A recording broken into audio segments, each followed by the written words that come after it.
a lifestyle. Sports cards and we live now. Jeremy Lee in the building and every guest that you ever needed. Sports cards after hours keep the hobby heated. Updates, hobby talk like you never seen it. Sports cards live and none could ever beat it. Sports cards is a lifestyle. Sports cards and we live now. Welcome to another episode of Sports Cards Live with your host, Jeremy Lee.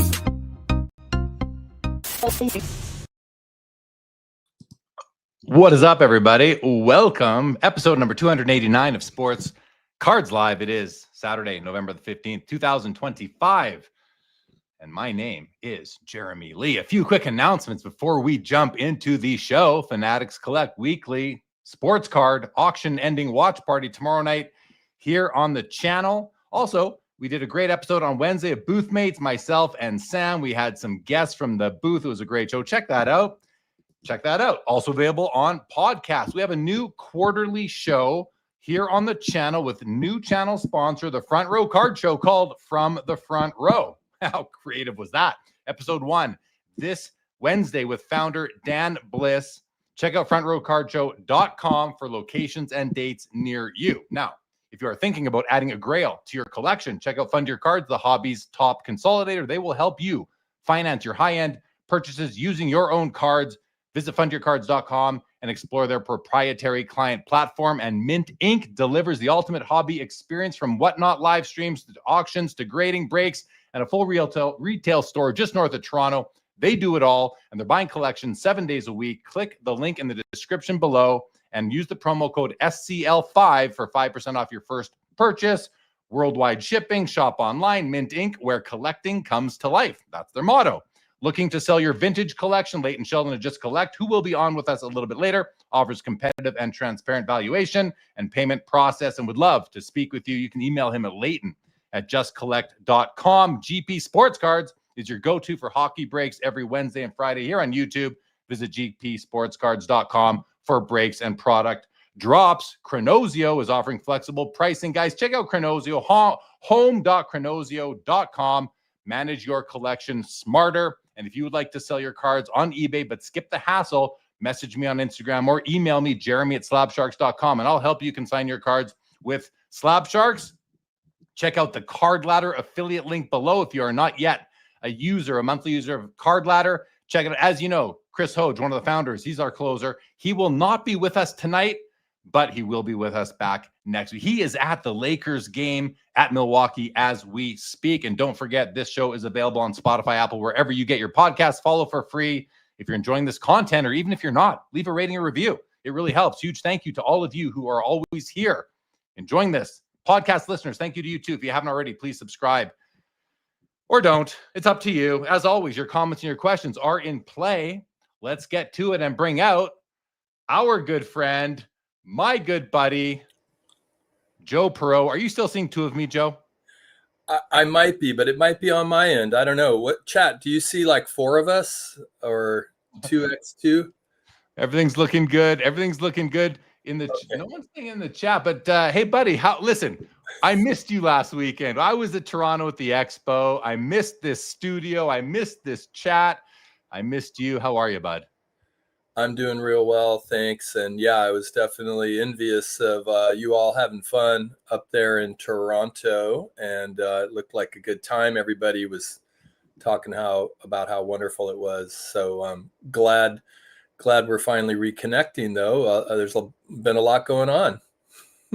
Yeah, I've caught some wind of it. I mean, like I've been saying for a while, I haven't been able to consume the amount of sports card content that I've been used to for the past 5 years, but I am aware of what's going on. We will get to some of that for sure. Let's say hi to the chat, Joe, while you're figuring out what's going on your monitor there.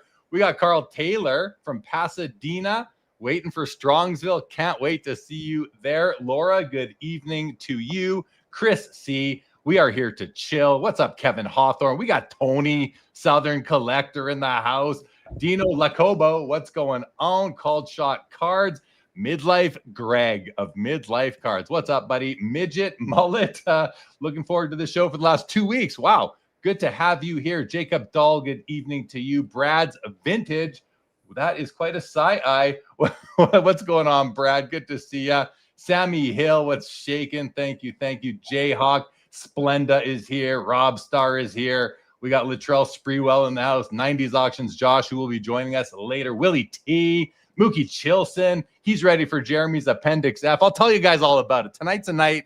I finally tell you what I've been working on. Some of you may have kind of caught wind of it, and it's only one of the things I've been working on. I got another log in the fire that's coming soon as well, but that one I haven't been leaking.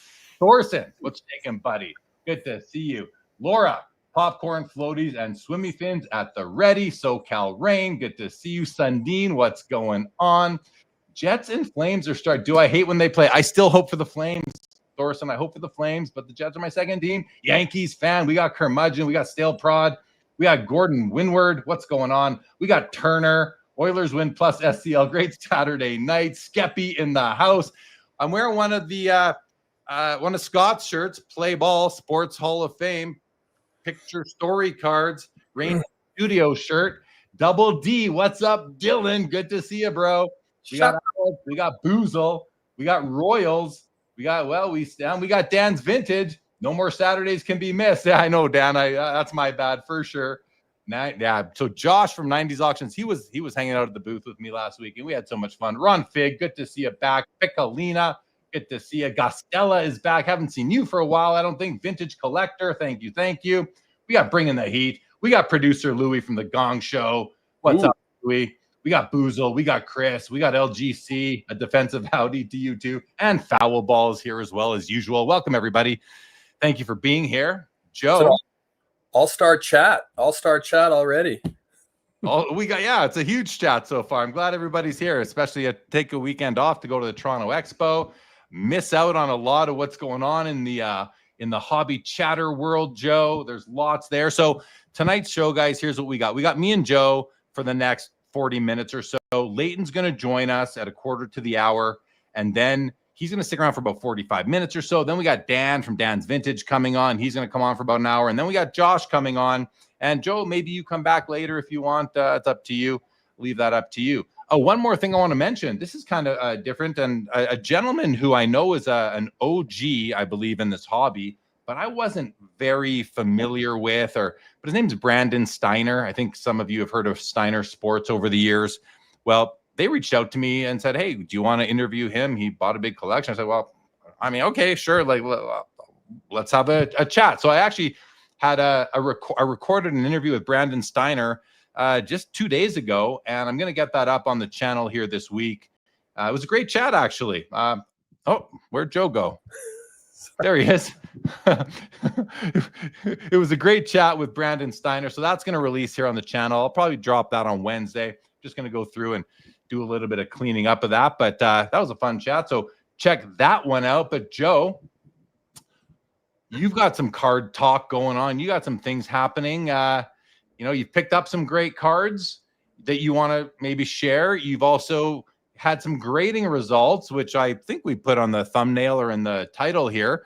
Some SGC grading issues. I can see it at the top of the page. There are some issues there that you had. So let's jump into that. And then I'm going to get into my announcement, which I feel like some people know about already, but we'll get into that after.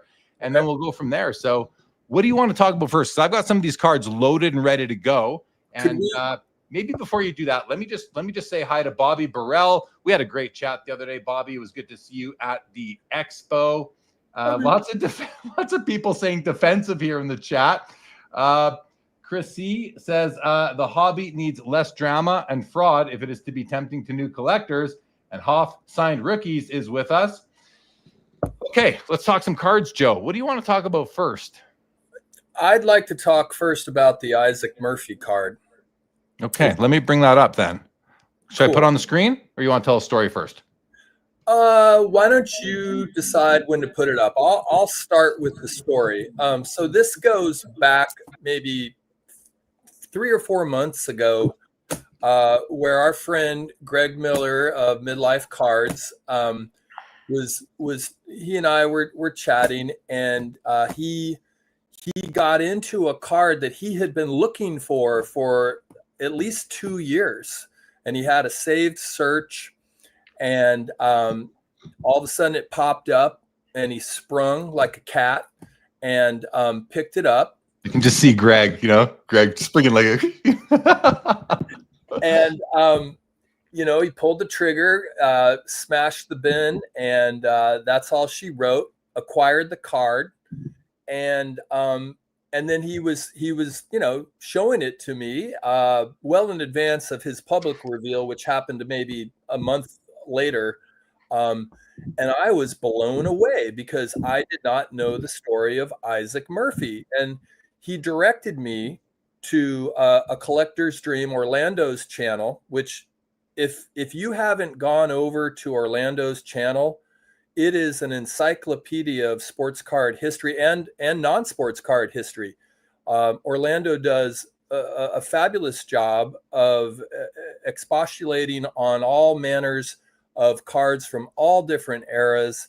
And he's incredibly compelling as a storyteller. I've never met Orlando, but I look forward to meeting Orlando at some point. I know he's a friend of the show. And anyway, he had done a whole show, a 20-minute show on Isaac Murphy, who, if you don't know, was featured in a 1988 N162 Good Ones Champion issue as a famous jockey.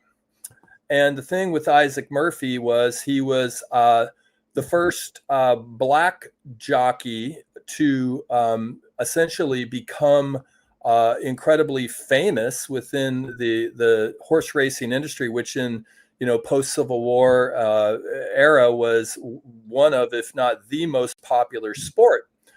And the deal with Isaac Murphy was he's born a slave and ended up becoming the richest black man in the United States, a multimillionaire, and won 3 different Kentucky Derbies. I think his winning percentage, which horse racing historians say will never be topped, was upwards of 44%, which means 44% of the time he raced, he won.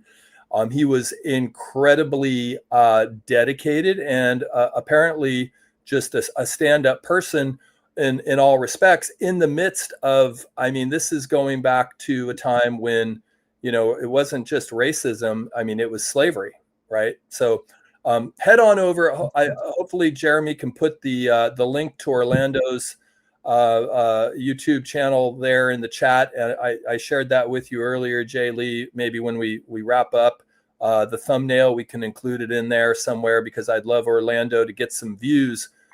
He does a really good job. But anyway, my story starts with Greg telling me all this and me really just going, oh my goodness, I would love to own a card like this. And so flash forward 2 or 3 months later, and Greg's like, dude, I need to tell you something. It just showed up. He kept his save search, and he knew how much I was impressed with this acquisition. There are at the time Orlando did his drop, there were 20 PSA examples ever graded. It's up to 25 now. So it popped up at we're not talking astronomical prices here, by the way. This is just something that if you know. I said, dude, should I just smash the bin? He's like, I would. And I was like, let me throw in one quick best offer. And if they don't respond within an hour, I'll smash bin. So I threw in, a little below, because that's what we do in the hobby, right? We don't just pay outright when there's a OBO involved. So I threw it in there. Within 20 minutes, the seller had accepted and I was ecstatic. Okay, so flash forward, and this gets into hobby news too, because of course it is over the $250 threshold. That means it has to go to Santa Ana, right? And we all know what's been going on with Santa Ana, our friend Victory Sports Cards and the Ty Cobb. That's a whole nother news cycle that we could get into about the theft in the postal system. But anyway, I was, not that worried because it wasn't, again, that expensive a card. It was under a $500 card, but it meant a lot to me because I know how infrequently these cards show up on eBay, which is, according to Greg, as he'd been watching, they come up about once a year. So anyway, the card gets through authentication and is headed towards my PO box, which makes me happy. All right, almost. of course, it took about 2 or 3 weeks to go through that process. So I'm waiting. I go to my PO box the day it shows delivery, and sometimes they're a little slow. Sometimes it shows up at the PO box, but it's not really in the PO box. So I get there the very first day that I see it showed up. It's not there. I'm like, okay, they probably, it arrived. They scanned it, but they haven't put it into the box. I go back a couple of days later, not in the box, and I'm just like, uh-oh, what the hell? And I think all of us, all collectors, have that dread of what has happened to a card that is coming through the mail and is dependent on all sorts of human beings to operate in upstanding ways to deliver the card. So flash forward a few days later, maybe a week later, I go in there. And at this point, I've almost, Jay Lee, I think I shared with you, I communicated with Greg. Greg actually asked me to tell the story when we were live, and I was just like, I would prefer not to, because it was heartbreaking to me. And anyway, I go in there to the post office with having talked to the postal person at the highest level, and they had a picture of the package from Santa Ana, the little blue package. I don't know if you've ever had one of those eBay authenticated packages, Jay Lee, but they come in these, nice little blue boxes.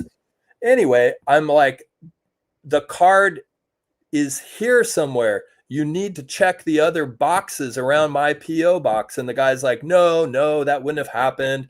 And I'm like, please, this is very, very important. This is, something that is irreplaceable, which it is. A card from 1888 is downright irreplaceable.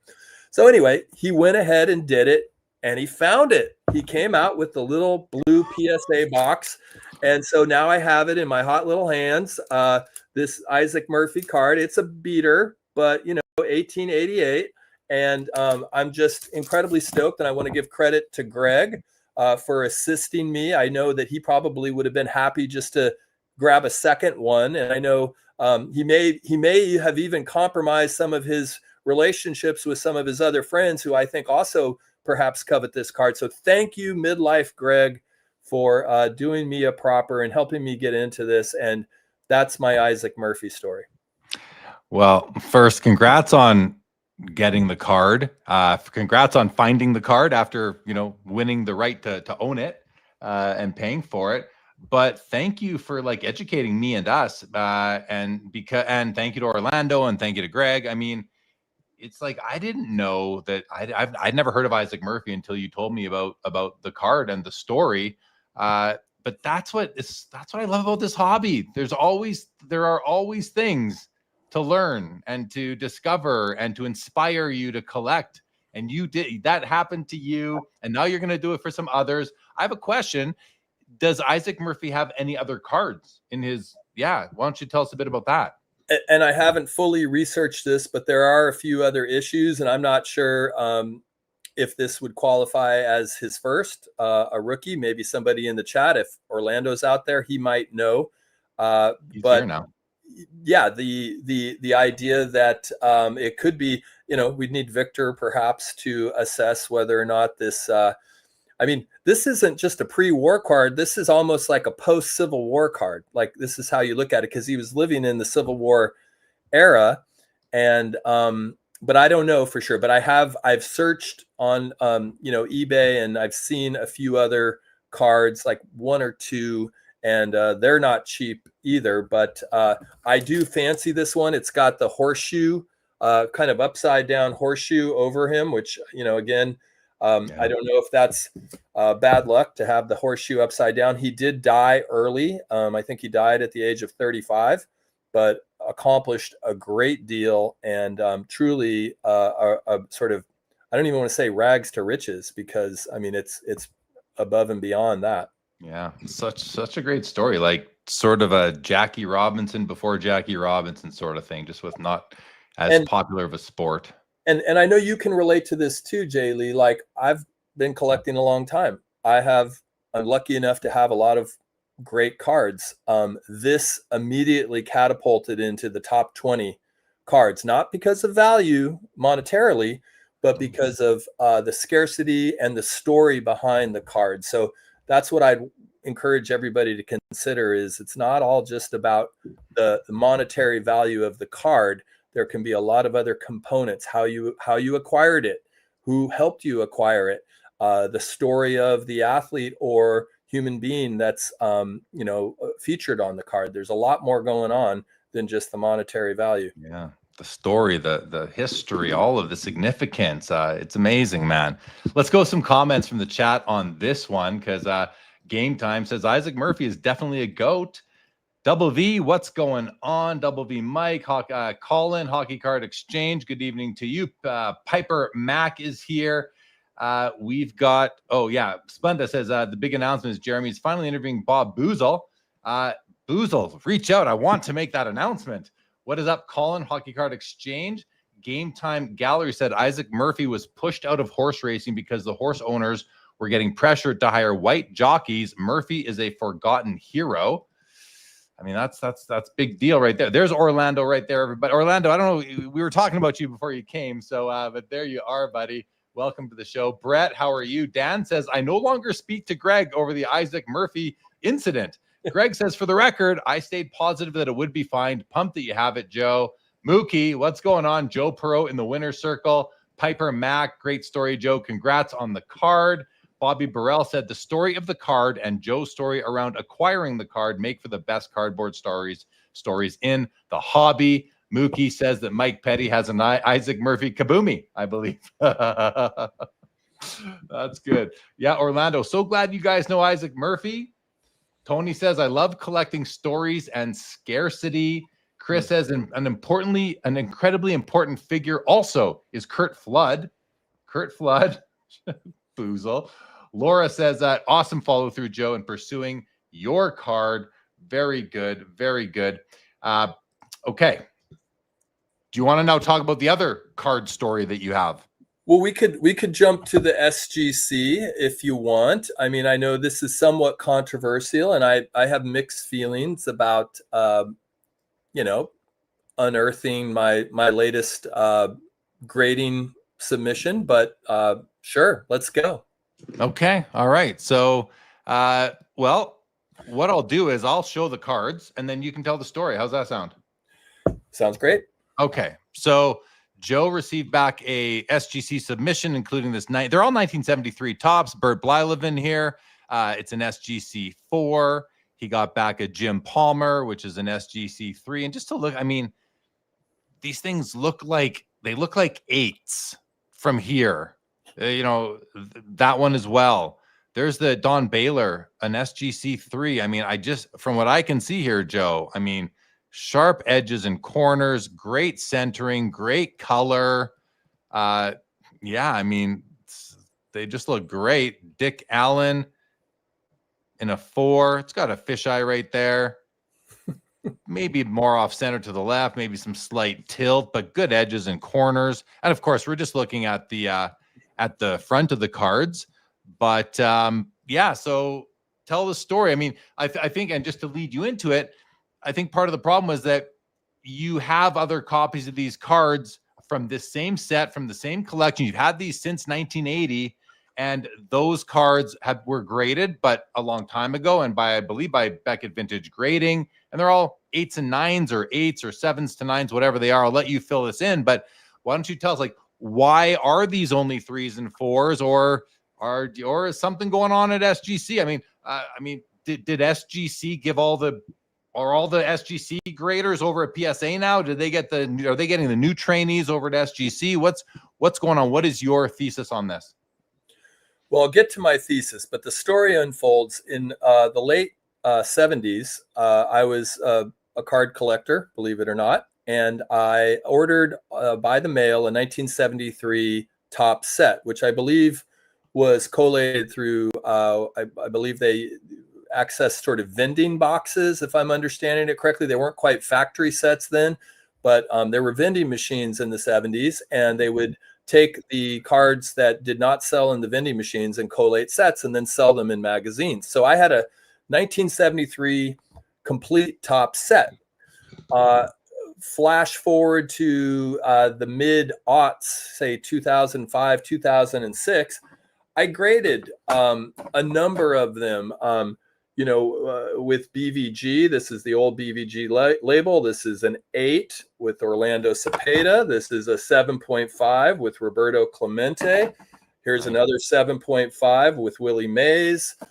I also graded a few with the old red SCD label, the Seaver. So anyway, more recently, from my own nostalgic point of view, I kind of wanted to slab up a few of the cards that I felt would grade well. And I'm picking through 660 issues. I'm looking for, reasonably known players, maybe borderline Hall of Fame players with the best centering. And these cards across the board are somewhere between X Mint and Near Mint Plus. I send them off to SGC. We won't talk about how long it takes now for SGC to process, since I'm speaking to a Canadian audience. But let's just say, in my own way of thinking and evaluating cards, which I would say, I've got some experience with grading. I've probably graded over 200 cards with SGC, both modern and vintage cards in the last 3 years. But I understood that there could be some changes because of the new acquisition with collectors and what's going on over there on Yamamoto Drive there in Boca Raton. So anyway, these grades pop, and I'm incredulous because I was expecting 7s and 8s of these cards. I was actually purposely pinpointing these ones, not because of the names of the players. I mean, sure, Bert Blyleven and Don Baylor, I appreciated them when I was, growing up, but they're not the kind of cards that I would necessarily get graded just because of the player. They were, in my estimation, exemplary issues of this vending box set that I had been holding on to and protecting for the last, 40 years. So in any case, I don't know what to make of it. I've inspected the cards, and I imagine that there's probably something I'm not seeing, but at the same time, to the naked eye, these cards look like 7s, solid, easy 7s, which is all to say that if there is a wrinkle that I didn't catch, I still question the draconian standards with regards to SGC, and I'm curious. It makes one wonder, if one was to propose a thesis, is SGC interested in grading vintage, or are they upping the level of standards in such a way that they are essentially taking the grading company out to the pasture to die a slow death? I don't know, but I'm a little upset. I don't know what I'm going to do with these cards. I'll probably just keep them in the slabs because I like things protected, and they are important cards just to me personally. It wasn't a big value play to begin with, but I'd be curious what the chat thinks. I know other people have had experiences recently with SGC kind of kicking it up a notch, maybe an unfair notch. But again, I'm not a tit-tat guy. I'm not a conspiracy theory guy, but I don't know what's happened over there, and I'm curious, and I'm a little reluctant to send them more vintage cards. That seems to be the sentiment we're getting out of the chat. The comments are coming in fast and furious there. So I don't really have anything personal. I don't have a personal perspective on it, Joe. I only once, I think, gave cards to SGC, and that was at the National, and they were oversized cards, and they could do them really quick. So that's what it was. But that was several years ago now. I own a few slabs. They're fine. I've never liked the black inlay. I think I've said that 100 times, but I always respected the grades. Respected the grades there. But let's see what the chat says. They have more interesting things to say about it than I do. Bringing the Heat said, everybody has an SGC story. Rest in peace, boutique grading. What's up, Kinger? Bob Boozle did say great set, great slap, the company, right? There's Kinger, good evening to you. Game Time here says, once I get my submission back from SGC, that will be my very last one. Disappointed with how bad they've gotten. Brad says, regarding SGC, I thought boutique implied premium and superior service, not giving submitters apparently random grades. Hoops Hobby Hangout, welcome back. Neo says, we all knew how the SGC story was going to end. Bringing the heat, everyone trying to get their last submission in with SGC before they get caught holding the bag. Eric says, hey, Joe, since you're speaking to a Canadian audience, which, by the way, we're like 75% non-Canadian here in this audience. You mispronounced process and are now required by Canadian law to say sorry. Greg, the SGC is in their defensive card grading phase. That got a snicker. Mid-Atlantic seems like exactly what a grading company would do if it wanted to self-destruct. It really does. It really does seem that way. 3D80s kid, rest in peace, SGC. It's clear now that they went into hospice care the moment the sale went through. It is pretty clear. Mookie said the collectors has done everything they can to eliminate every competitive advantage SGC ever had. Turnaround times, customer service says that SGC is bleeding out. So lots of stuff there. And it seems like the hobby, as represented at least by the chat here tonight on Sports Cards Live, is kind of saying goodbye to SGC in a way. We're seeing final submissions with them. It looks like they're about to be kind of completely extinguished from the hobby. I wouldn't be surprised. I mean, your grades like more revenue per card than SGC does. That's obvious.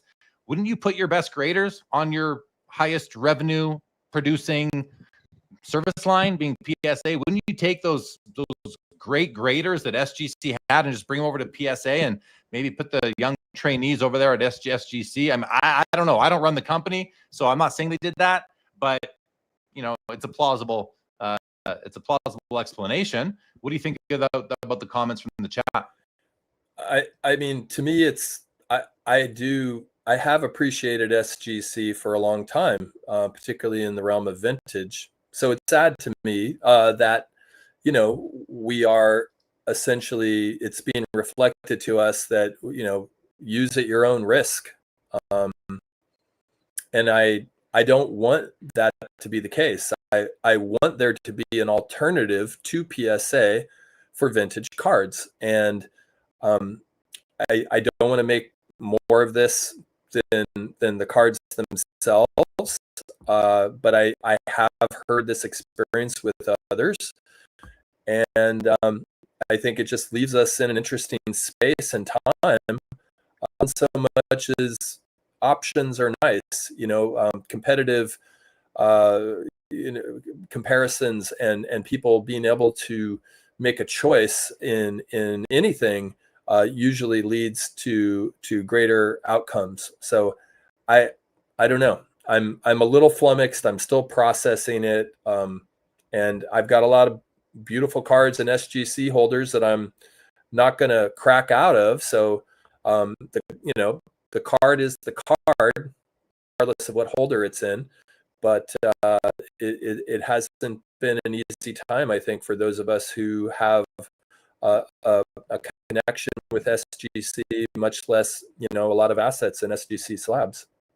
Yeah, it's like the girlfriend that dumps you and there's nothing you can do about it. You got to get on with your life. I think that's where the hobby, when it comes to SGC, 25 years ago, had some tough breakups. It happens. We have to break up with SGC, I think. I see the comments about the choppy sound. I'm glad I saw Neo that says that he had the problem with one he was on. So maybe it's a YouTube thing. I'm hearing and seeing no issues in the studio. So apologies to everybody out there. I don't think we can do much about it. Midget Mullet here said that just imagine how bad you have to be as a grader at SGC for PSA to not move them over to their side of the building. Bringing the heat said this hobby is starting to shrink for me. I mean, it's that's sad to see because I just came off of the expo in Toronto. It was like one of the best sports card experiences of my life.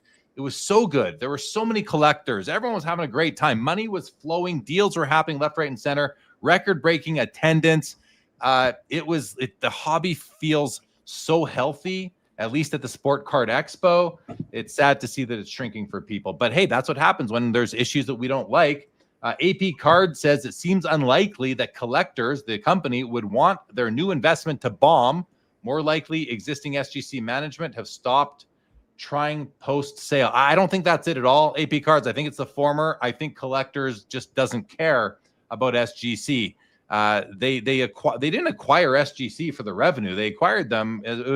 We lots of use of the word defensive in our chat tonight. It was a defensive purchase. That's what it was. It wasn't anything more than that. Along with getting the graders, I'm sure. Curmudgeon says Shill grading, and Jake Stowe says SGC was dead once Peter left. Yeah, Peter was so great for that company, which is too bad. Too bad that he did have to leave. Definitely. Jay Lee, there's more talk about the connection, and one of your listeners, Jake Stowe, said, I just went into settings and changed to 480p and choppy went away. I don't know if that's a setting or something like that, but some are suggesting rebooting the channel altogether. I don't know how bad it is. Let me.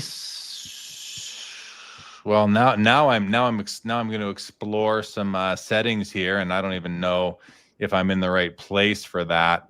So, interesting.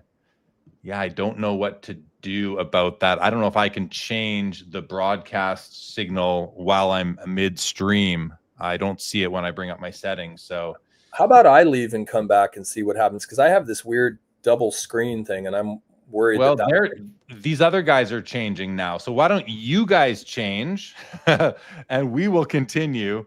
Okay. If that's okay with you, Joe. Oh, I'm seeing a bunch of no audio sound. Okay, so we seem to be good. All right, good. Thank you. He's right. Okay, good. Well, okay.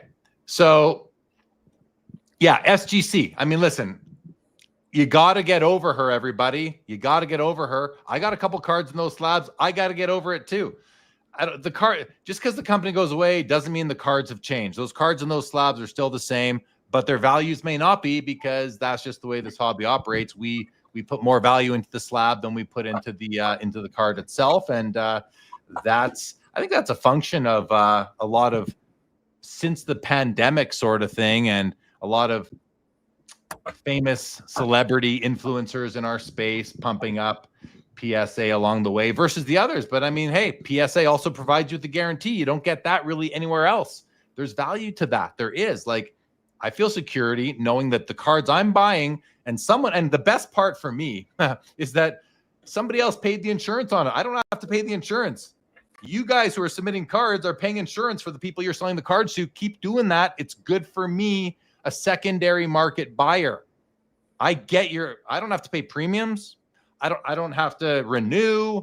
I just hold the card, and if anything goes wrong down the road, I'm covered, because everybody who's paying those fees, those upcharges that they get so happy about and make videos about, you're covering my butt.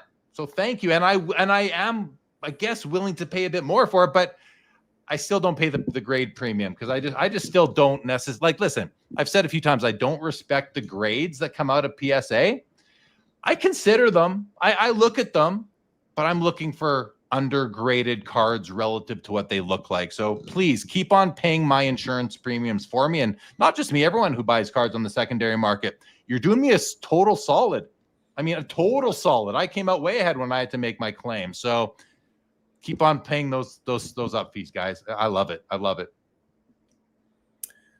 Yeah, I don't have a whole lot more to add. And I know you've got some important news. I don't know if now's the time to jump into it or not. Well, now's the time to jump into saying hello to Frankie 3500. My buddy, what's up? What is up, Frankie? It is good to see you, buddy. He wants to know what happened with SGC. Well, let's just start this whole conversation over again. No, I'm just kidding. Frankie, yeah, Joe got some poor grades back. We'll leave it at that for now. You can rewind, my friend. But okay, so yeah, I'll just share with you guys what I've been working on for about 7 months now, I think. And about it, I've been working very hard, like hours and hours every day, when I'm not doing content. That's what I've been, and it's taken me away from being able to watch all my friends' content, which I'm sad about. And I know I've missed some great content out there, but I'm hoping that it's all going to be worth it and that I can provide something for the hobby that will be useful and informative and a good tool. Anyway, what it is, it's a book. It's literally a book. I've been writing a book, and the book is almost ready. It's not ready yet, but I'm telling you about it now because of Appendix F, which is really front and center right now. So the book is called, the title of the book, and I've said it a few times on this show. I've dropped it on the show a few times over the past few months and not really said what it was, but the title of the book is very simple. It's called Pops and Comps. Pops and Comps. Just once. You know how it's called Pops and Comps, and the subtitle of the book is Truths, Insights, and the Psychology Behind the Numbers That Drive the Sports Card Market. So pops, populations, comps, comparable sales, and it's long, guys. I got to tell you, the book is long. It's 83 chapters at the moment. Why are you? Yeah, it's 83 chapters and 7 appendices, and it might still, unfortunately, grow. I hope not. I kind of want to be done with adding to it, because every time I add a chapter, all the internal references change. You know, like see this, or as discussed here. Like, oh my gosh. So I don't have to slot in anymore. If I put in a chapter, if I add chapter 16, I got to go through everything else and update it. So I don't want to add in any more chapters. We'll leave that for version 2 in a couple of years or something like that. But I'm letting you, I wanted to wait until it was ready. I'm going to be self-publishing on Amazon. I wanted to wait till it was ready to let everybody know in the Sports Cards Live and in this community and all of my fellow content creator friends communities as well. I wanted to wait, but with all the hoopla around auction houses and shill bidding and house bidding and reserves and all these things, I felt that now's the time to just let everybody know. And I've heard a few people have said that, Jeremy's working on something with all the auction houses, and I have been. But it's funny, I started that before any of this recent drama unfolded. That's just serendipitous, and in a way, hopefully will help make this book even more interesting to the hobby public. So that's all I can think of talking about, telling you right now. Oh, the one thing I will tease this though, guys, is that the idea for the book spawned out of another project that I've been working on. And I thought that the book, or I thought that the kernel of like origin of the book would be part of my other project. And then I realized that, no, this is different. This is going to be different than that other project. This is something that is going to live on its own and was better suited to be in book format. So it's going to come out in soft cover and ebook. And one of the cool things is that a fellow hobbyist of ours has designed the cover. I'm not going to share the cover yet because we're not settled on a few things, and I've got one release from one card company already to use pictures of cards on the cover. I still want to get one more, so I don't want to show the cover yet, but hopefully that's taken care of soon. But the ISBN numbers are in. It's going to go to a book designer, like an interior designer, as soon as I'm done putting the final finishing touches on the manuscript, and then hopefully I can get it out before Christmas is kind of my hope. Joe, you're laughing away at the comments. I'm not looking. What are they saying? Oh, no, I'm actually laughing at you because I've been along for this ride what feels like a year, and every moment you're saying I'm close. It's almost done. Dude, I thought I was gonna have it out for national. And then it's like, no, a whole new thing emerged, and I have to go into this whole other realm. And it has turned into, I'm going to drop a literary reference. Herman Jeremy Lee Melville is, composing the great American or Canadian sports card novel in this case. But Moby Dick, right? I don't know how many people have read Moby Dick, but the irony is, I'm a writer and an English teacher, and I did not have as much time as I would have liked to help you. I gave some feedback here and there, but almost I couldn't keep up with the drafts, Jay Lee, because by the time I got around to reading a draft, it's like, no, that's not the current draft anymore. And I was like, okay, well, let me know when it's done. And it's like, it's never done. Is it ever going to be done? It's like Conrad said, art is never finished. It is only abandoned. So at some point you're going to have to abandon this great work, but I am so proud of you. And having read parts of it, at least I think parts that are going to actually be in the final draft, I would just say that there is massive amounts of hobby wisdom, industry wisdom, and sensibilities that everyone from novice to the most experienced card collectors will benefit from. And I'm really excited that you've accomplished or come close to accomplishing this great feat of writing a book. Well, thank you, my friend. I do appreciate it. It's been all consuming for me, and my family. Like, I'm constantly working on it, and but I think it's pretty comprehensive, and I think people will find parts that they're like, oh, I know this, I don't need to read this. Totally fine. I think you'll find some things that are insightful that maybe you didn't think of. And like I saw one of Bob Boozle, I can't wait for my wife to read your book out loud to me.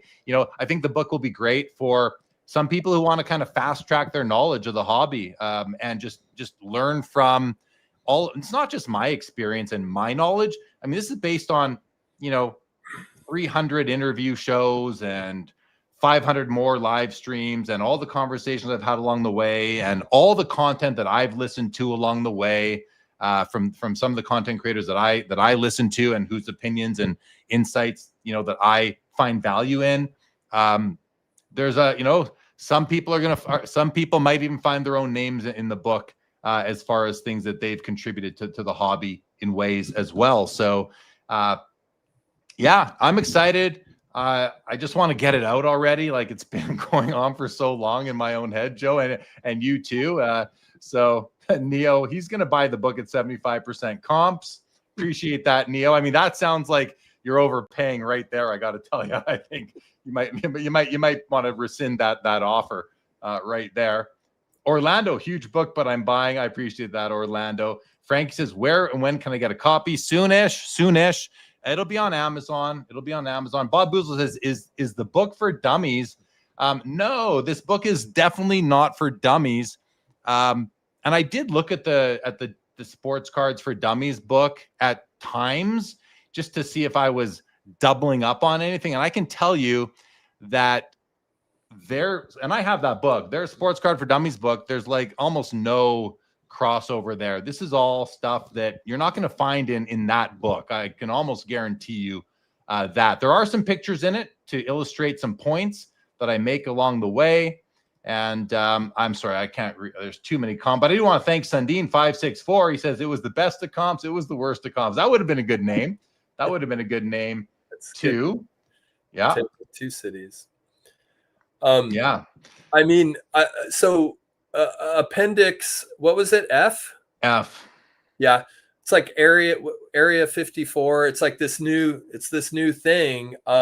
Which, I mean, I think that's part of the leak. I think you also maybe mentioned to a couple people at the expo, because I started to hear on other content creators and or randos out there in the world kind of like mentioning it. So it's interesting that it emerged and the confluence of, sort of current events with this Appendix F, which you dove into in advance of any of the more, I don't know, revelatory news that has hit the hobby and or the content world in recent days or weeks.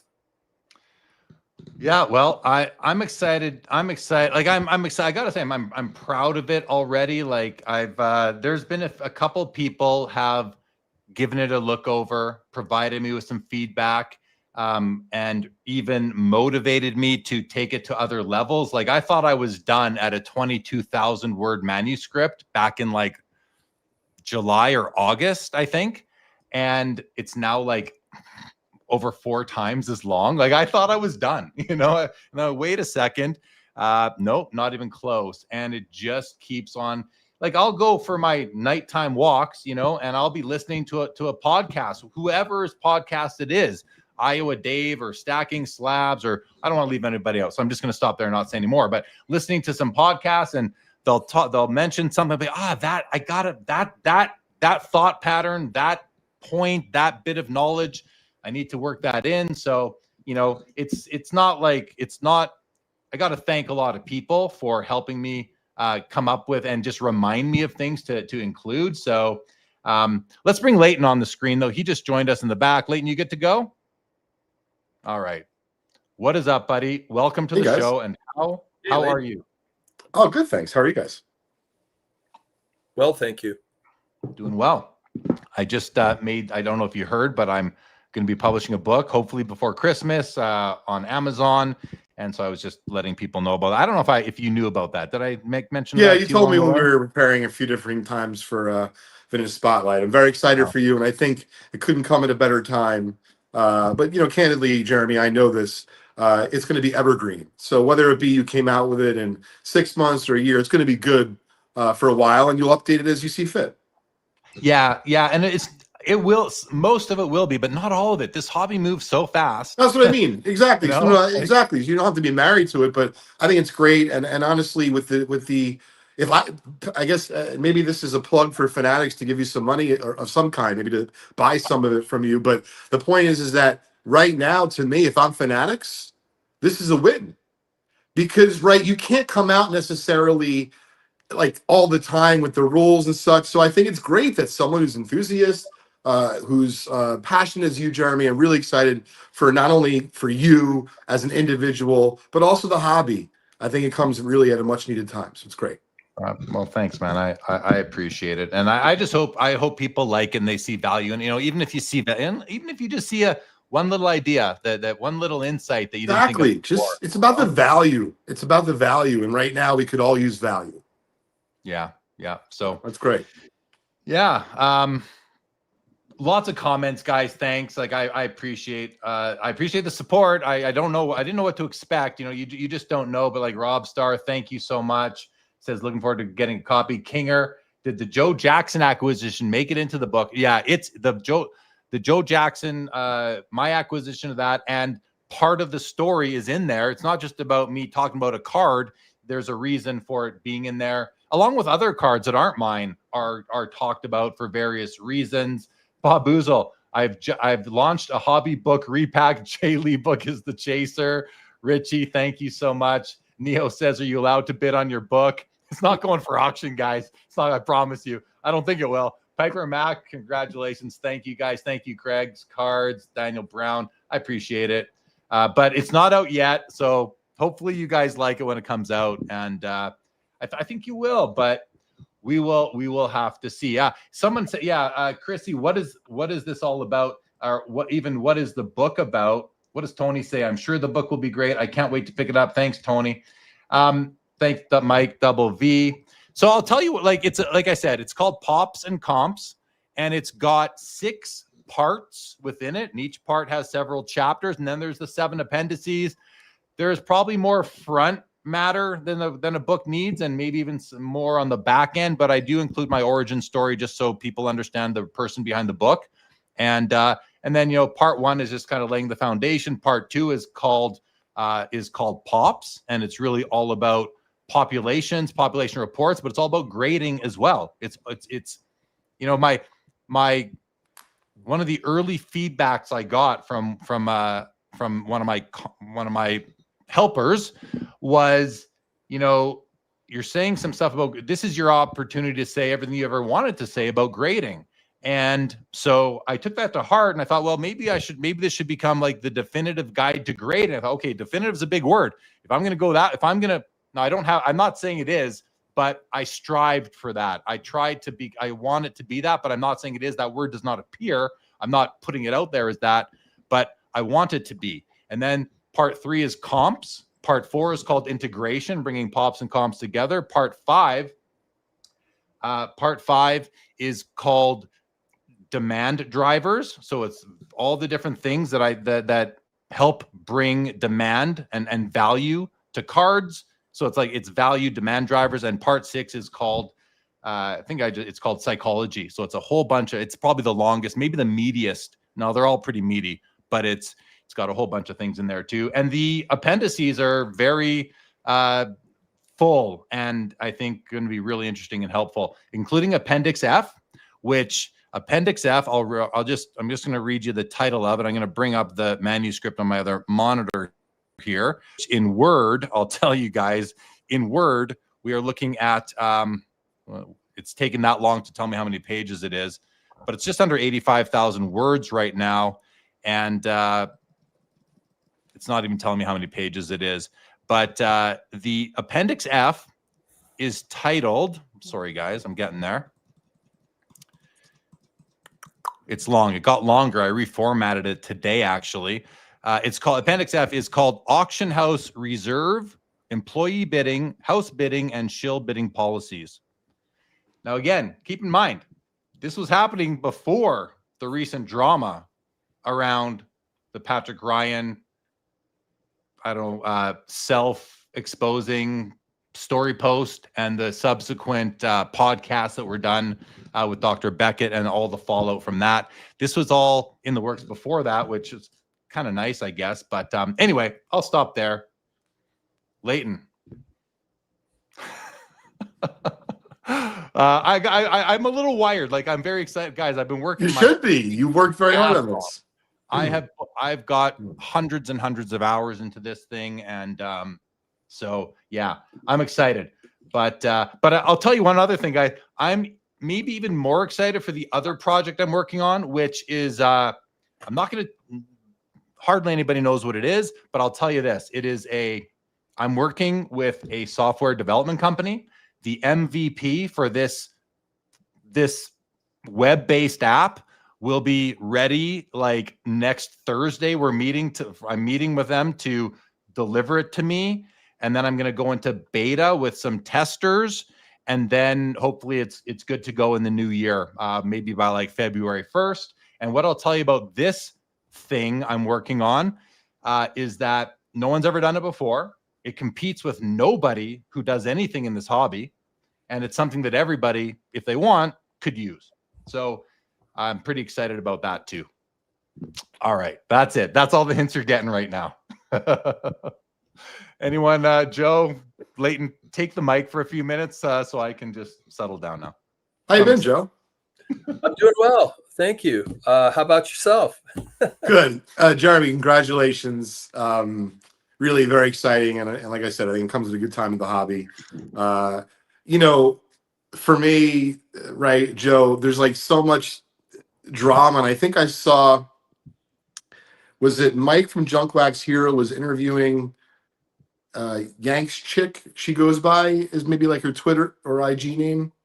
And, she was just saying that basically I caught a very small glimpse of it. Like it might've been an IG reel.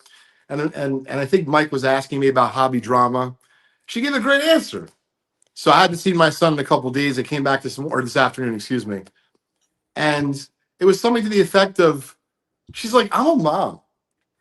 And she didn't even need to say anything else besides that, because I don't need to know how many kids she has. Is she married? It doesn't matter. The point is I respect that she really just cut right to it. And so if we're going to start anywhere, I'd start there. I was gone for a couple of days. I really missed my son, and I came back, and like, even though cards are super important, we went to a movie tonight. We hadn't done that in forever. Leighton, you're choppy right now. Just, I don't know. Too, but I try to stay away from the, I'm sorry. Is it breaking up? It was breaking up a bit there. So missed a bit of what you were saying, but we'll fight through it. We'll fight through it. It was good enough. Yeah, exactly. Good. But anyway, the whole point is that, I think she made a great point. Really is I just try to scroll past it. Like, I don't really want to consume any extra energy that I would rather use in so many other areas. And so, if you can lay out the groundwork for folks, either at a beginning, intermediate, or like an expert level, Jeremy, I think that everything that you're doing as far as the book, because I don't know anything about the super secret project. You haven't slipped up with me there. But you did tell me a little bit about the book and such. And, obviously I didn't share with anyone. But I do think that it's going to be great. But putting that aside, like, I'm just not participating in the drama in the sense of just following it daily. Like I consume content, but I'll be just frank here. When it gets to like hysteria level of there's just a lot wrong, I try to take a step back and to absorb for myself, like, what do I see going on, both at like my store level, at a business level, and then how do I feel? And I don't care what anyone says, like, even if you're doing everything right, if there's, craziness in your life, forget about business, you don't want to hear about your friends or your family going through stuff. So I kind of feel like sometimes that with the hobby. So Jeremy, I'm real excited about this positive project you're coming out with. And yeah, the wild goose chase in Tennessee the last couple of days. Good. Yeah. Well, you picked up a great collection there. We'll hear about that. I will just I will drop a little sort of a hint on the other project, which is good, because I was going to force it out of you afterwards. Well, just like I kind of have said pops and comps along the way here on the show. Actually, the title came from the show. I remember one time Hoge was on and he said the conversation was something about like, well, what is it? What causes all this? I'm like, it's pops and comps. That's what causes all this stuff. I'm like, that's the name. There's the name for the book. The name of the other project I'm working on, I have said as well. I have I have dropped that one along. This is like Hitchcock being in his own movies kind of thing. This is like, can you find him? Can you find? Yeah. If anyone wants to go through, dozens of hours of this content, hey, have at her. We'll take the extra views. It'll help the algorithm. Absolutely. Yeah, it'll help the algorithm for sure. But no, it's all exciting for sure. Okay, Leighton, you were in Nashville. And you picked up a collection. We before you came on, we've had a good vintage card conversation tonight.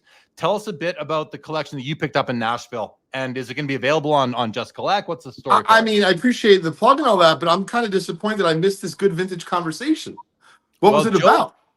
Isaac Murphy, Joe's 1973 Topps Baseball SGC submission. Oh, Joe, we didn't talk about your 53s. We can do that too.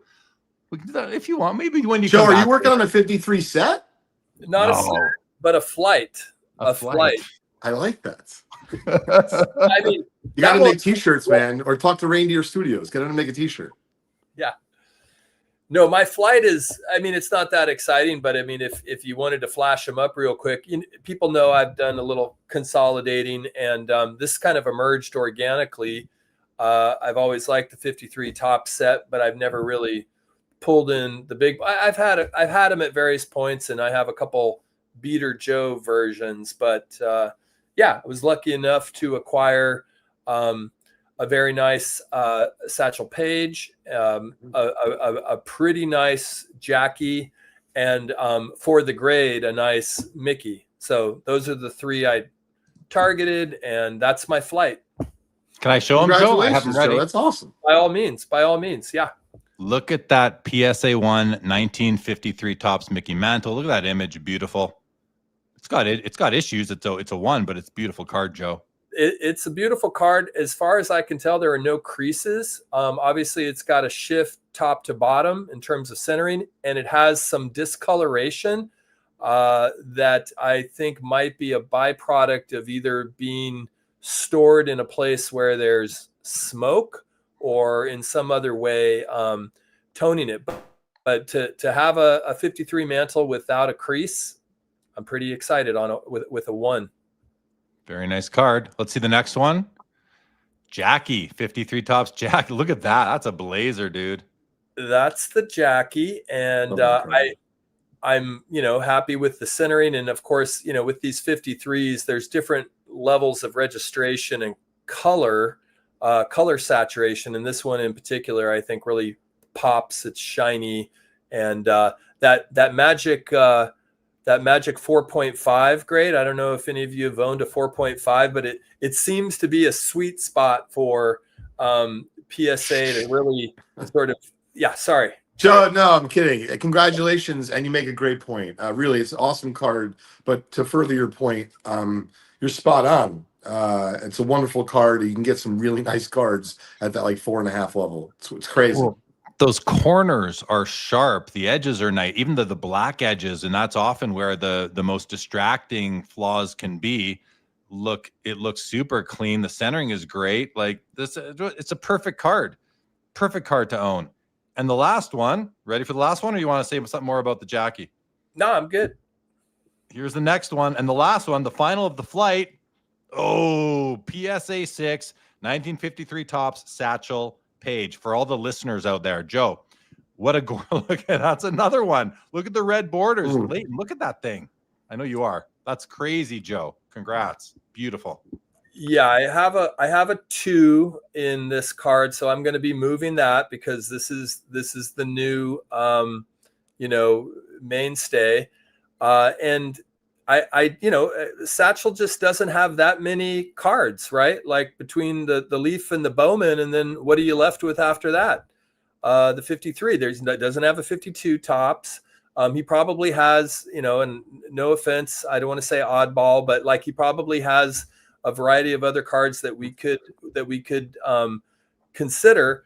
But and I will say, in deference to Hoge, this is a card that has a quite a bit of a pop.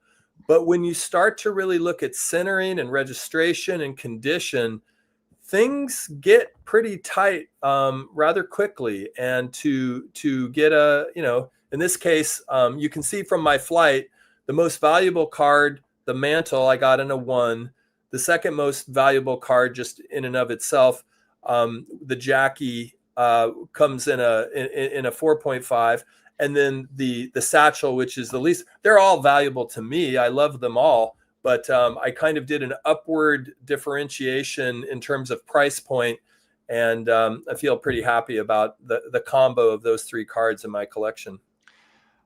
Joe, I love it. I love the concept of flight collecting. So does Jeff's Card Journey. Loves the flight concept. It's such a fun way to do it. And like I completed one at the Toronto Expo, but it's like, I don't know what the year. So they're auto patches from SB Authentic Hockey, but I got the 4 I want. And that's it. I don't need the rest of the checklist, And Leighton, you're well aware of the concept of flight collecting. We talked about it on Vintage Spotlight at some point too. So I think it's a fun way to do it, Joe. And then, is there the Willie Mays is the 4th one. I mean, that's such a beautiful card too. You probably already have a copy or 2 of that though, don't you?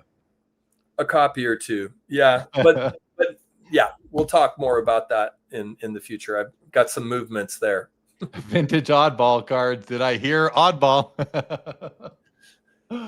Oh, it's fun to talk about for sure. Well, speaking of fun, I got a question for you guys. So what if Satchel Paige, Joe, what if he had a 1952 tops card? And what if it was a high number? So it wouldn't be worth more than Mantle, but you could absolutely make a case it might be more valuable than Jackie. But if I said to you that Satchel was in the 52 tops high number series and you could only have 3 cards, what 3 would you take? Meaning, the Mantle, the Jackie, most valuable along with the Maze. But if I squeeze Satchel in there as a high number, who's falling off the cliff if there's only 3 in the flight? Oh, you're asking him to choose between Mantle, Maze, and Jackie. And Satchel. Well, right. But I thought to put Satchel in, you got to let one of those guys fall. He's got to choose. Well, and I asked you, Jeremy, and I asked the community. Yeah. Well, I would go for all 4. I'd cheat and go for all 4, but that's you don't get to live. You don't get to live. Well, you're not dropping the Mantle. You can't drop the Jackie with that beautiful. No, so it's Satchel against Maze. It's like a hell of a matchup. It might depend what the Satchel looks like. Like the Maze is because of that dark purple background, which has grown on me a lot over the years. But yeah, that's a tough. Jeff's Card Journey says Jackie. 90s says Dump Sage. Stuke says Eddie Matthews. Yeah, Andy Pafko. No, I might go Page if it's a high number. I might go Page just because there are other editions of Maze, right? There's the 2 Bowmans, which I think kind of, if we're talking about total sort of market share, or whatever the term is there's other places to put your Maze. Now, obviously Maze is, in my top 5 all time, and Satchel isn't, but the legend of Satchel, the dearth or paucity of Page cards, and then you're going to throw in he's a high number 2. I'd still need to see the card itself and see what the aesthetic value of it was, but I might lean Page over Mays, and I'm a big Mays collector. It's tough. Yeah, I agree with Dan, though. It depends on the beauty of the card, because you're really debating two goats, if you will. I mean, I use the word loosely, but you're debating two key vintage baseball players that so many people enjoy collecting. Leighton, back at you. You got to answer too, buddy. You got to answer too. Oh, for me, it's Oh, pretty okay. easy. But I think I formulated the answer when it was crossing my mind, because the notion that there's a 52 tops high number page, now there's got to be a proof, right? Come on. Like, there's got to be something out there. But the joking aside, I would definitely choose the Jackie and the Mantle. And because as much as I love the 52 Mays, and shout out to a 52 tops Eddie Matthews, which is still a great card, but I would definitely choose the Satchel Paige. And I think it would be worth more than the Jackie, as far as I'm concerned. And this is not about like what the example looks like, because Dan makes a great point. It's more that, like, let's just say these cards are of equal value. What I'm saying is I would like the allure of Satchel Paige with this, don't get me wrong, this 53 tops is a great card, just 49 Bowman and Leaf. But if he somehow gets included in the 52 tops high number series, which is epic, it's like the Mantle. Well, the 51 Bowman's his rookie, it doesn't matter. So that's what I'm saying. It's like all bets are off. Would you rather have the 52 tops high number, Eddie Matthews, and throw it in there? Like, sure, go right ahead. No one's going to say you're wrong for that. It's just a fun discussion. But I would go with the Satchel. It is fun. I like Rob's comment here, though. He says 53 Mays is his he says best card. I would say it's his nicest card, maybe the coolest image of him. Go with the Page. Tops Mays is his. Wait. So sorry, what are you saying, Rob? Who's he dropping then? 53. We're talking 52. So you're saying he's saying get rid of the 52 Mays, keep the 52 high Page, because he said the 53 Mays is a great card, and he's right. It is a beautiful card. Keep the 53 over the 52 and get the 52. Yeah. See, exactly. It's once again, it's unless someone has a proof out there, that would be a valuable proof. That's for sure. But Josh here says it's Mays as a rookie, or at least a younger player, versus Page at the end of the career. All of Page's cards are at the end of his career, but listen, there's no right or wrong answer. It's just fun to discuss. But that's an excellent point. But the thing is like there's this whole, myth and like legend that came with Satchel Paige that was just different than others. And it's not better, it's just different. Absolutely. Yeah, for sure. Well, that fun question for sure. Colin picked up a nice 52 Mays at the Toronto Sport Card Expo. There were some great baseball pickups at that show for sure. Midlife Greg says he's secretly hoping that my other project is a universal set registry. It is not. I will leave that to the gem rates of the world and whomever else might be working on that project. I'm not saying they are or not. I don't know, but it's certainly not what I'm doing, Greg. But sorry to disappoint you, but I think you'll still like it. Good evening to the professor. Benny Cromwell says he's going to use his 85 Eric Davis as his bookmark for what is my book. And Bob Boozle, this is funny. Can't wait to get emails from Jeremy Lee. Notice you haven't been reading my book. Please keep reading. I think that's in reference to that's in reference to the arena. I know exactly what that's in reference to. That was good. That was well done. That was good. Yeah, this chat's got it going on. That's for sure. Spicy for sure. You went to the Jackie Robinson museum event in New York City the other day, did you? Yeah, I did, and I flew out the next morning. How was? I saw a few. It was a lot of fun. About it. Yeah, it was a lot of fun. Very well done. Shout out to Ezra and David Marino. They did a really good job of kind of combining this event from Brigandy Collectibles and this event that they wanted to run at the Jackie Foundation, at the museum, and they did a really nice job of combining. It was on 2 floors. You got to see some great memorabilia. There was a certain element of, I wouldn't call it a trade night, more of like a modest amount of exhibitors, but everything was very well done, clean looking, sharp. And then there were speakers upstairs. It was fun. Nice. Well, good stuff. Ron Fig says, is PSA grading books yet? Can I order your book and have it sent to PSA directly?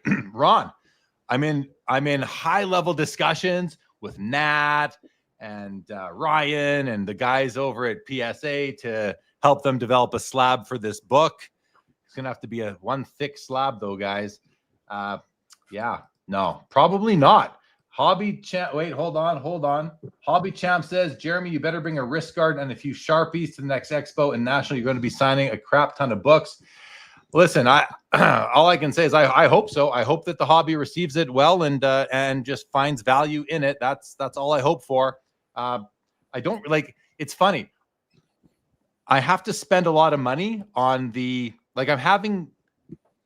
something called a book designer. It's not the cover design.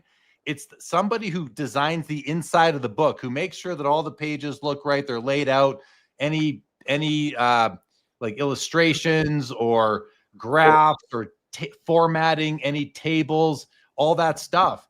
And when I got my quote on this, and when I got the quote, it was about, I don't know, maybe 10,000 words shorter. So I'm sure that quote's just going to go up now, but I expect to spend more money on this book than I will make on whatever Amazon even pays. I don't even know what they pay. I don't even really care. I just want to get it out there. So I'm excited about it. Absolutely. Hire me to make sure the pages are in order, says Bob Boozle. Will do. So I'm pretty sure you did, because I kind of remember talking about this, but did you get into pop control, the notion of pop control or? Of course. Mm-hmm. I get, of course. Now, yeah, I mean, there is a chapter called population control. I don't say it's happening. I don't say it isn't. Like, listen, I also have to be a little bit careful, right? I can't just go accusing companies of doing things. So, but there is a discussion about it, and it's not, well, you guys can wait and read it. It just talks about what that could look like, sort of thing, or what it talks about are what goes on that make collectors think that it might be happening out there. But there's no accusations made. I mean, I can't make accusations, guys. I don't want to get all lawyered up on this thing, so you have to be somewhat careful. But I will tell you, there's some I don't know how to put it. There's some provocative stuff in there. I'll put it to you that way. Absolutely. So, crowd fund for the costs. I'll donate. Thanks, Ron Fig. I appreciate that, but I don't want to. I mean, I appreciate it, but short print cover variations, I don't think so. I don't know that Amazon can have. Like, I did look into getting a literary agent and going that more traditional route, but guys, that adds at least a year onto the release. And I just don't want that to happen. And I don't want to lose my creative control as well. So not going to do it that way. Make a special version and let us help defer the cost, says Brad. So, okay. And then the last thing, back to Appendix F, because that is on the thumbnail here. So I told you guys what the title of Appendix F is, and I'll just let you know that I've been analyzing these things for a few weeks now, and I've got 32 auction companies analyzed and their relevant policies that I think are interesting to people that I don't think we all know about. That's the thing. I think that we the hobby, especially the hobbyists who were indoctrinated into hobby auctions through the world of eBay versus the world of traditional auction houses. If you come from a background of traditional auction houses, you have a different understanding of how auctions, I don't want to say are supposed to work, but traditionally worked. And we still have threads of that in today's world. And we have threads of it in hobby discourse and discussion. But I think that there's a gap in understanding of how these things work between the old guard and the new guard. And again, I really think that the new guard, myself included, we were indoctrinated by how auctions work on eBay and maybe Fanatics Collect and the other more high volume platforms. So, but not picking any favorites. I was talking to an auction house the other day because I've been reaching out to these guys to get clarity on some things along the way. And one of them has said to me, he said, so let me out. He said to me, well, what do you know? I said, well, listen, I know what I'm researched. And I, he said, well, who are you? He didn't know who I was. I said, well, this is what I do. And I have a bunch of these auction companies as clients. And, he said, so are any of them sponsoring the book? I'm like, no, I'm probably going to lose clients over this book. I'm not getting clients. Like, this is probably going to lose me some business. But anyway, it'll be out there for you guys to decide for yourselves what you think. So, but Appendix F, it's going to be very eye-opening. I think there's a lot of information out there already, but I think it's going to be eye-opening for a lot of people. And I think we'll see how the old guard looks at and thinks about some of these mechanics of how auctions work. So, okay, let's leave it there for now. Well, probably for a few minutes anyway. Dan's Vintage is going to be joining us in about 10 minutes or so. Leighton, you picked up a collection. Tell us about your T215 collection. Sure. The family lives in Nashville, but the cards actually belong to the gentleman's father. And, he believes that they belong to his father.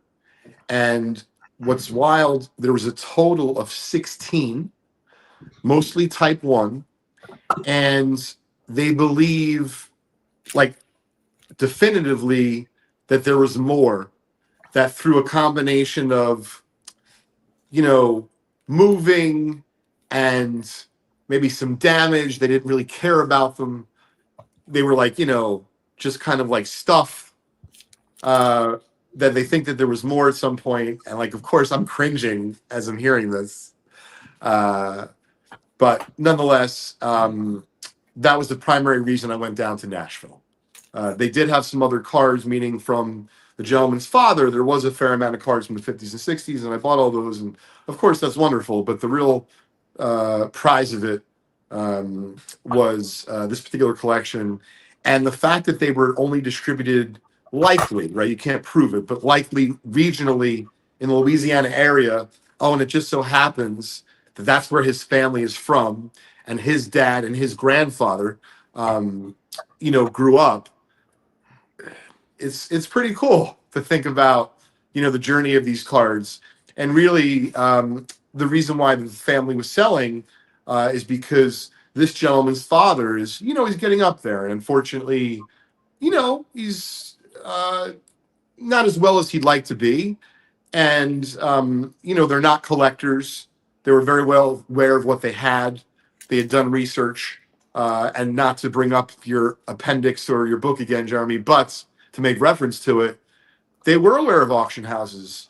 And I can tell you firsthand, there's no right or wrong, but I can absolutely attest to this because I've been on the front lines a lot, that not that families know about exactly the way auctions work, but I don't have to say much other than they don't know what they're going to get.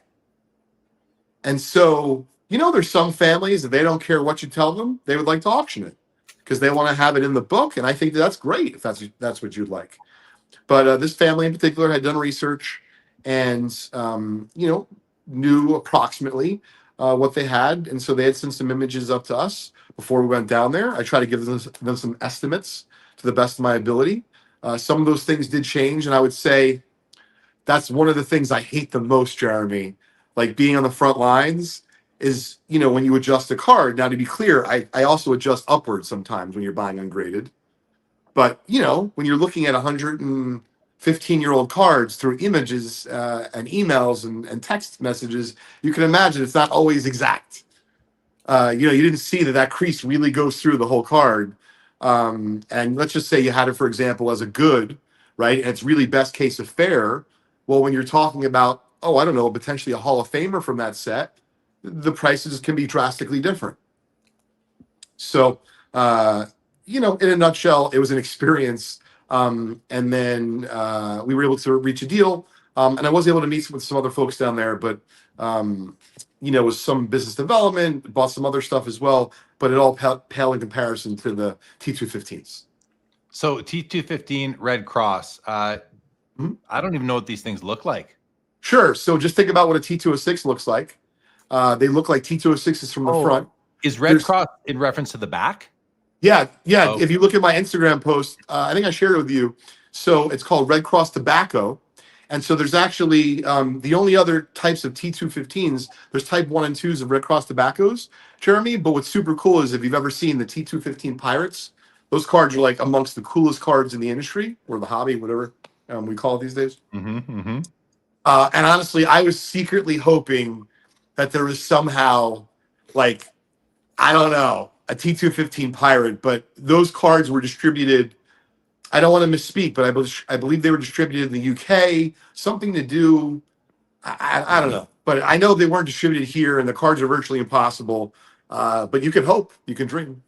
Yeah. Well, cool, man. Congrats. Fun. Oh, listen, these are the stories that you only get when you are a professional baseball card treasure hunter like Leighton Sheldon is. So fun stuff, man. Cool set. Fun story. Your travels are always fun to hear about. So I want to, I was just thinking, Joe, you said something earlier about one of your cards, and I want to grab a card that I just picked up, but I have to turn around to get it. So what card were you talking about when you said without a crease? Tough to find a card without a crease. Do you remember what you were referring to? I'm going to turn around for 1 sec. You answer that, please. One of your new cards. I was mentioning it's not that it's tough to find. It's just incredibly expensive. The mantle. So what I did with that mantle PSA 1 is I traded some color toning, which technically, especially when it's, impacting a large portion of the card, is going to downgrade it to a 1.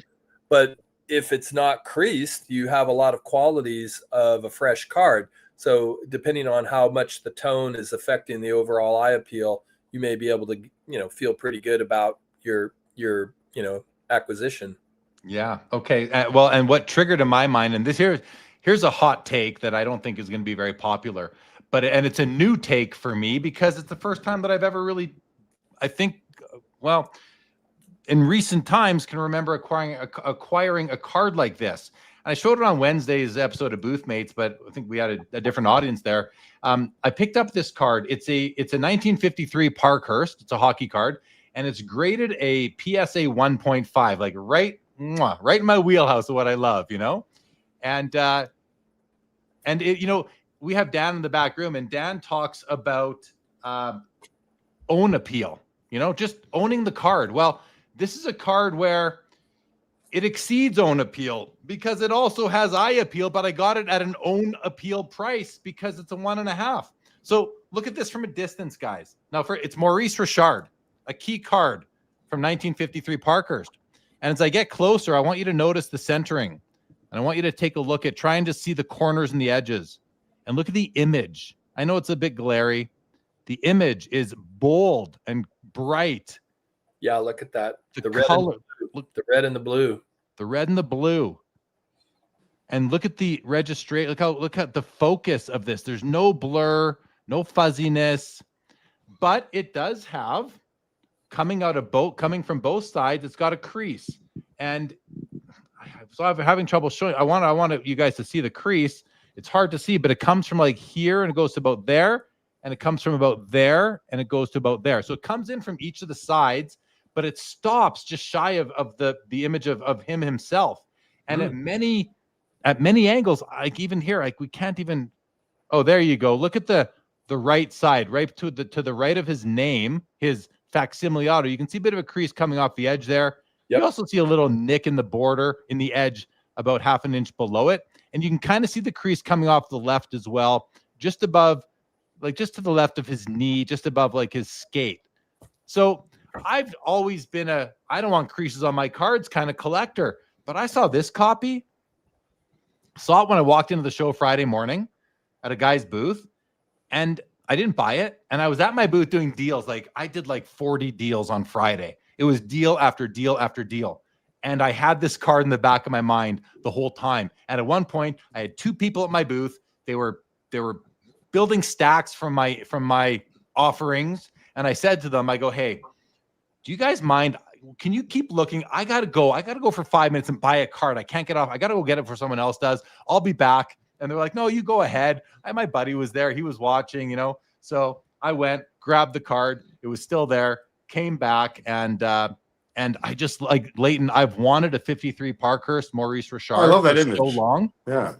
It's one of the best vintage hockey images of one of the best hockey players of all time. Like he's a top 20 all-time player. And I just love this card. So I finally, and it's a 1.5. I love 1s and 1.5s and 2s that are just visually so much nicer. So anyway, thought I'd share that with the crowd. Love it. All right, guys.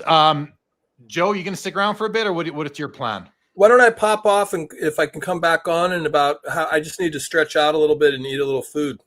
Yeah, come on back whenever you want. I'll watch for you. We're gonna guys, we're gonna do a guest trade. I'm gonna trade away Joe and probably about $100, and we're gonna bring Dan on. All right, we're gonna bring Dan on. Leighton, you ready to bring Dan on?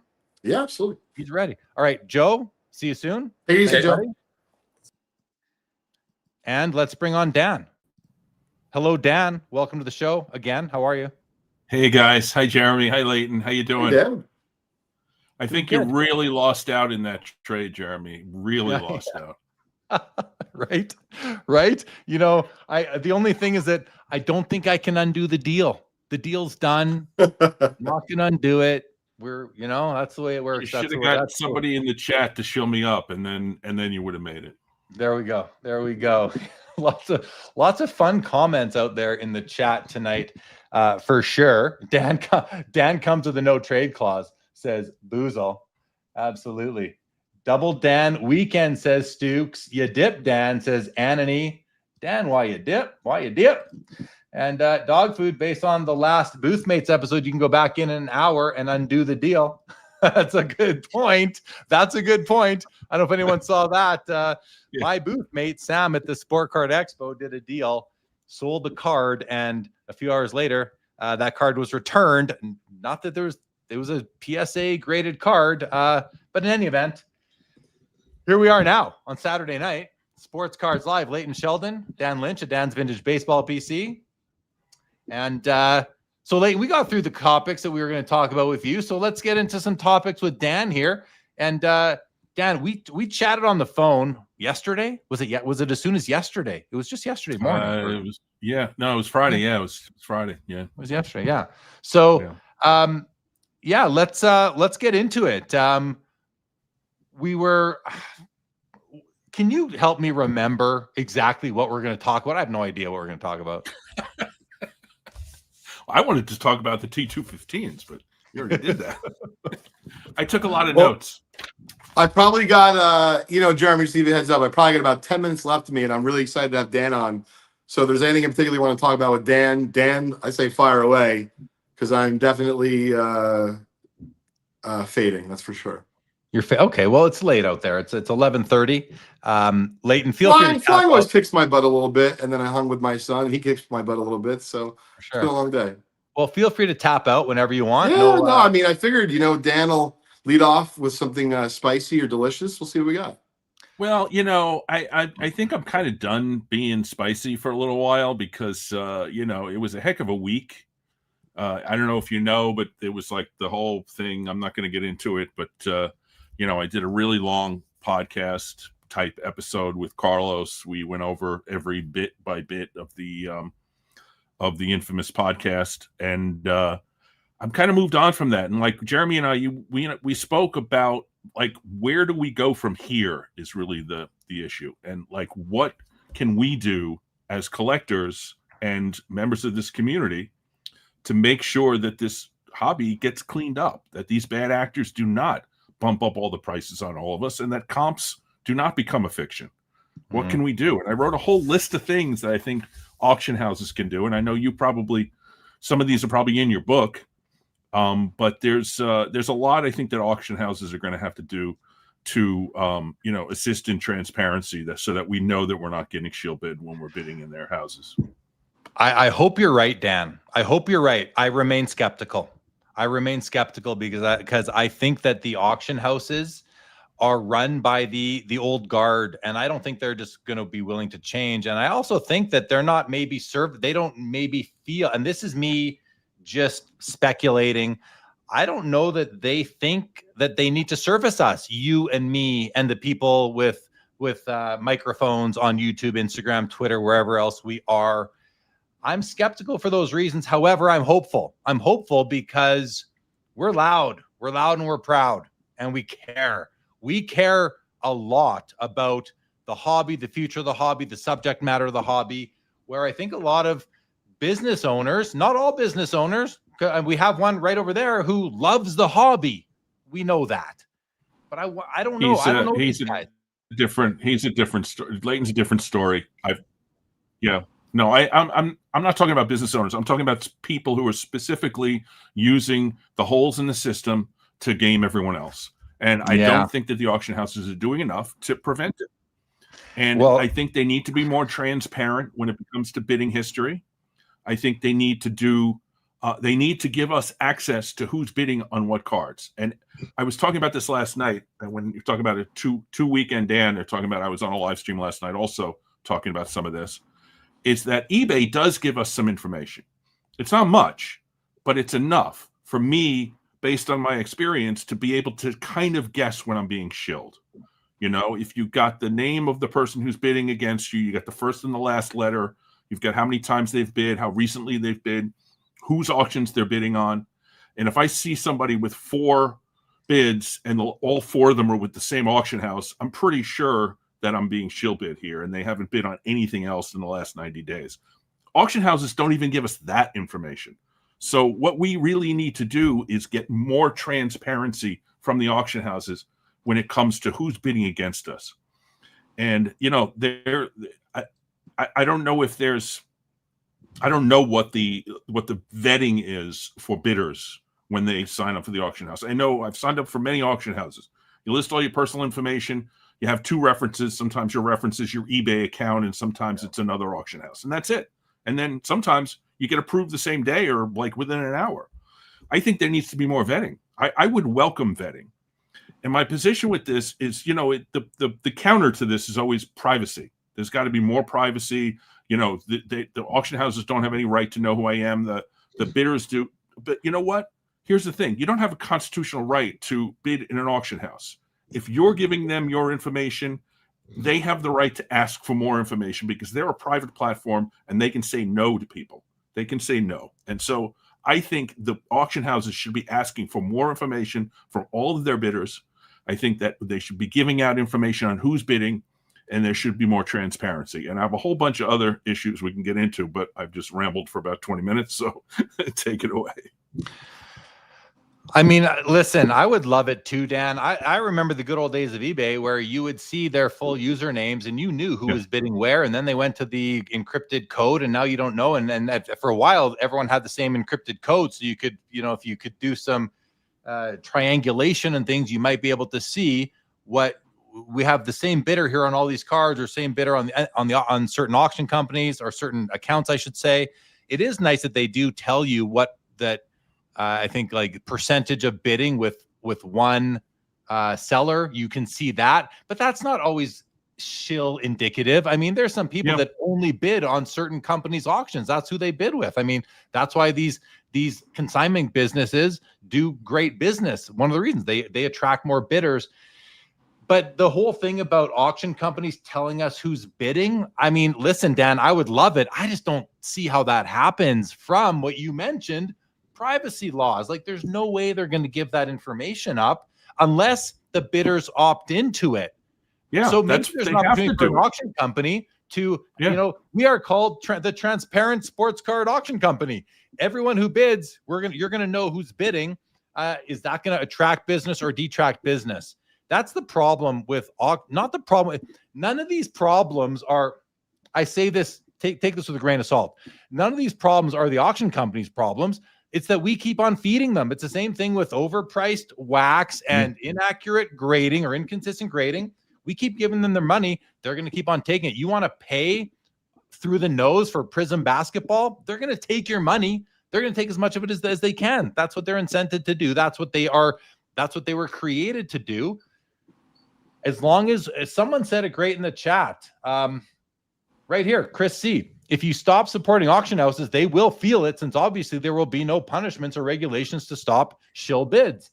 Well, we talked about this. we talked about this on the phone, and I agree with you. The biggest way to communicate to an auction house is with your wallet. And if you stop, and you're doing an amazing bit of information on the auction houses, and I can't wait to see it. I know my friend John 3D's 80s Kid did a video recently where he went over auction houses, not as many as you did, but a good number of it, and it was very valuable. But like about a year ago, Dave Berg from Blue Jacket 66 did a video, and he read the fine print. The name of the video is Fine Print is listed in there, and he read what the fine print was for a couple of auction houses that I was, a customer of. And I am no longer a customer of two of them because of what was in that video. And so I feel like, I don't know if I have the biggest wallet in the hobby. I certainly don't. But, I feel like I made my wallet spoke a little bit there, whether it has anything to do. I mean, actually, one of the auction houses is, makes $1 billion a year. So my little bit is not going to be that much of a difference, but at least it's something. But yeah, it's got to be more than just one person. It's got to be everybody says, I'm not going to this auction house. I'm not consigning with them. I'm not buying from them. I'm not bidding on their auctions because their rules are terrible and they leave us completely open to being, having fraud committed. You don't want to support that because that becomes pervasive in the hobby. Leighton, I know you're going to tap out here momentarily. So what are your thoughts before you do? Listen, I just told my son to go brush his teeth, so I got a little time. Listen, there's a lot to unpack, guys. And Dan, you make some great points. Jeremy, I also agree with what you were saying. I don't think, and I don't, I'm not trying to burst anyone's bubble, but I don't think that they're going to be sharing with you the bidding history of any of these folks anytime soon. I just don't think that's going to happen. I don't think that happens in other auction houses in different industries. I could be wrong, but I don't participate, in those industries. I think, Dan, you make another good point. I didn't take any notes, but I'm just trying to rattle them off. You make another good point. If you want to affect change, you could do it with your wallet, one step at a time. Listen, I'm just going to throw this out here, right? It's kind of raw, but a couple of things here, Dan. So first, you're a really smart guy. Continue to make content. So even though you're only going to affect people one at a time, or not that much with your wallet, if you make good content consistently for a long time, people will have no choice at the very least to tune in because you're providing good information. Dan, that's how I get leads. And so you can definitely continue to do some great things for the hobby. But I'd also say, and I'm saying this to you as a friend because I've known you now a while, don't make yourself crazy. Meaning, to the extent possible. And what I'm saying is, if it really just for all the reasons you mentioned, plus 7 more, I'm sure, you're vehemently disappointed and upset about this auction house and that auction house, I would just say you're right. And then for yourself, maybe you just get to participate in card shows and you trade with your buddies. But for whatever it's worth, Dan, that's what I did. And when I was a kid, I'm sure you did the same. That was a lot of fun, man. I didn't have any money back then either. So all I'm trying to say is figure out what the good fight to fight is. Fight that for yourself, for the hobby. I support that. But also, Dan, I'd like to see you live till, I heard today you could maybe live till 200. Dan, maybe you'll be the first. But the joking aside, you don't want to live. Yeah, exactly. No one wants to live till the 200, right? But there's one guy that does, but yeah. But exactly. But the point is that you want to make sure that whatever time you're going to be here till, you're not going to be spending it doing things that you're not passionate about and making yourself crazy, because you're not going to fix the world's problems. You're not going to fix the hobby's problems. And that's not to say you shouldn't do anything. What I'm saying is do it in a way that feels manageable to you, Dan, where it's not pervasive in your life and it becomes something that can overtake it. I'm sure it has recently. I listened to your podcast. It was very well done. I forgot Carlos, I listened to the whole thing. It was very long, right? I listened to it over a little bit of time. Very well done. I'm just saying, for me, I'm in this every day. It was intense for me. So, I commend you, but it's a long, hard fight, Dan. Hold on, it Dan. is. It's hard. Let me explain to you. One sec. I'm gonna just say a couple things here. First off, Dan did start this by saying he wants to move on. So I think to a degree, Leighton, he is. Sure. So Dan, I'm going to answer for you, but then just because I want to show that I understand where you're at too. But I think also your comments, Leighton, about, enjoy the card shows, buy so with your friends. I love that idea. But I think Dan's concern is that the shenanigans going on are in a way leading to him having to pay more for cards at card shows even. Guys, I'm going to cut you off. This is how I eat. I'm not going to get going at 1:45 about how I feel about this. I'm really upset, to say the least. I got to feed a growing boy in there. So yeah, Dan, when I talk about you playing with your friends and buying and selling cards, so if you end up upside down a little bit, I do feel bad. Can you imagine that times 100? If I can't eat, if my staff can't eat, if we close because of that, how do you think I would feel? Not that great. So Jeremy, I greatly appreciate Appendix F and this book project you're coming out with. And Dan, I do think it was worth it for you to do what you're doing. And I think you should continue doing it just to try to balance. That's really it. And I think you are doing that by moving forward. And so I heard you loud and clear, but you can tell, yes, it's been a little bit of a long day in terms of travel and what I'm trying to manage. And I wanted to spend a few minutes with you on the show, Dan. Well, I appreciate that, Leighton. Some of the chat mentioned I was on a live last night. Well, that live was a little bit different. It was a lot of laughing. There were beers consumed on screen. There were a lot of jokes. We were having a great time. It was a completely different thing. But I came on here because I want to talk serious. I wanted this to be the serious one. So yes, I am having fun. I'm enjoying my life. But there are things about the hobby that I think are dangerous to all of us. And I had some friends do a podcast, two very good friends of mine do a podcast and talk about how they feel like this isn't really affecting them because they don't really do auction houses. They don't really do things that high-end cards or whatever. And I thought, and Jeremy just said this does ripple through the entire hobby. Agreed. 100%. And so if comp data is corrupted by fraudulent comps, how does that affect all of the different comps that go through? That's Especially, a problem. well, we live in a comp economy. It's so sad too, because that's the thing. Comps, while we always say like a price guide is just a guide. Well, comps are even less, because they are wrought with inaccuracies and shenanigans and emotions, and they come from all different places. Like comps. It's a crazy way to do business, but it's maybe in many cases it's all we have, especially on the high volume trading commodity type cards. But as you get rarer and rarer, they become more and more useless to you. But still, people hold them over your heads, whether you're buying or selling. So, well, Jeremy, maybe I can finish with this. It's much more positive. I know Dan want to talk about it. So, Dan, I'm trying to value these T215s. It's impossible. Yeah, it's impossible. But what this gentleman had done, and I really appreciated, because he had dove in a little bit, he also knew it wasn't easy to figure it out. So, Jeremy, what I did was I shared with him the data that I had, the conclusions that I made. I had a reason for every conclusion I made. I had to make some slight adjustments upon seeing them in person. It's a little nerve-wracking. And, I'll tell the longer story later on, but there was 2 cards upon arriving. Dan, I'm going through the list, and I see there should be 18. And I have my spreadsheet, and I'm like, there's 2 missing. And he's like, oh, I didn't know if this is a who knows? So I go, you're missing a common, and I'll just say a Hall of Famer. And I go to him, oh, so, did you guys decide to maybe trade off a couple?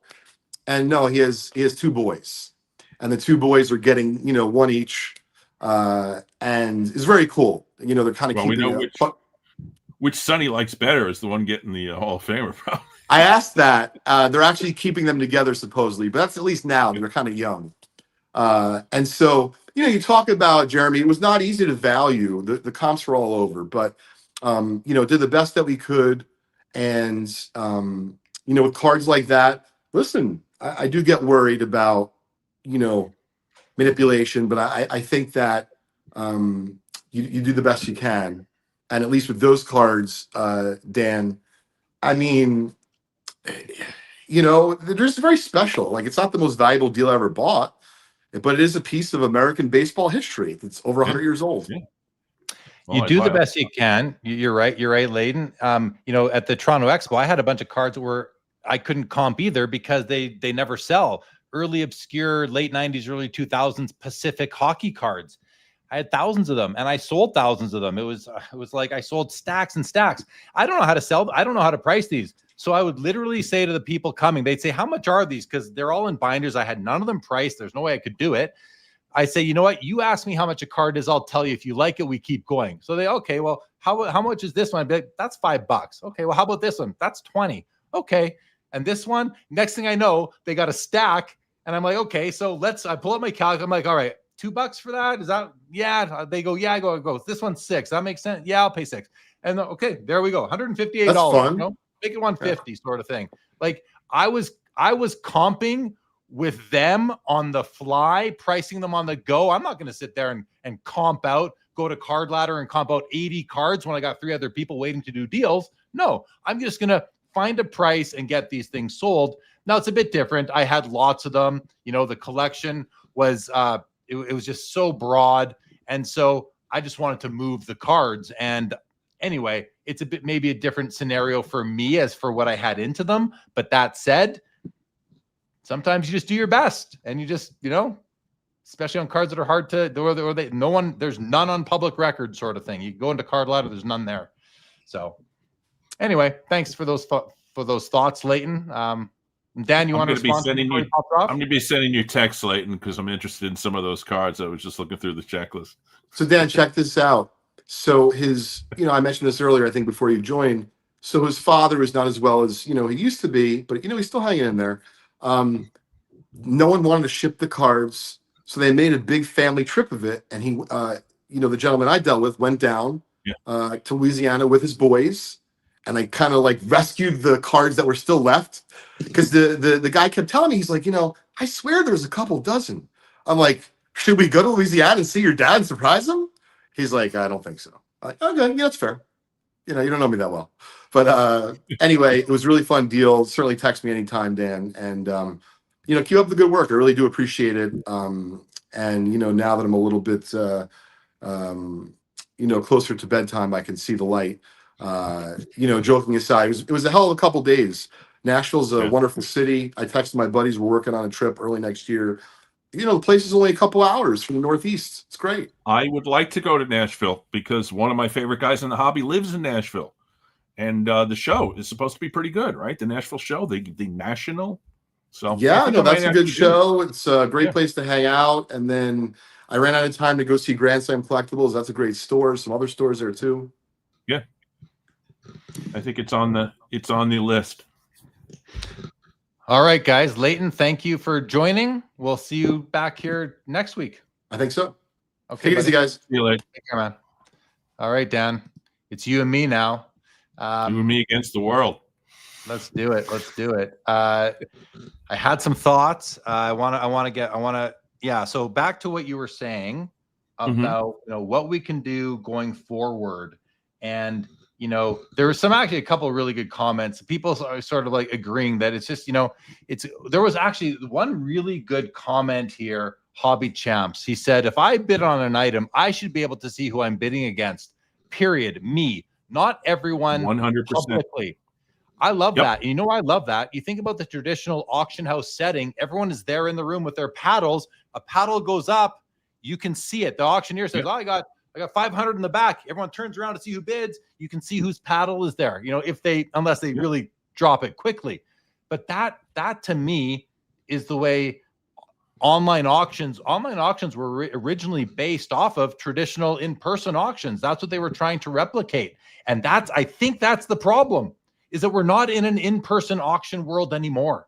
And the old school, old guard auction companies, especially those that did not start in sports cards. They started in fine arts or vehicles or real estate or jewelry. And then they added sports cards as the asset class started to become more prominent and valuable. And now they take their existing policies that they had for all these other types of collectibles and things people buy at auction, and applied those policies to sports cards. And those policies, those terms and conditions of sale, those auction rules, all these different documents really reflect that more traditional setting. And it's not one that the new guard who was indoctrinated through eBay style auctions, we're not used to that. So forbid I even bring up the name of Patrick Ryan. He is somebody who I've just seen from Instagram. He goes to these live auctions and raises his paddle. So he's somebody who has the experience in both, maybe that extensive in-person bidding as well as new bidding. But I don't I've attended a couple of in-person paddle auctions in my day, but not nearly as many as I have online auctions where I've done thousands by now.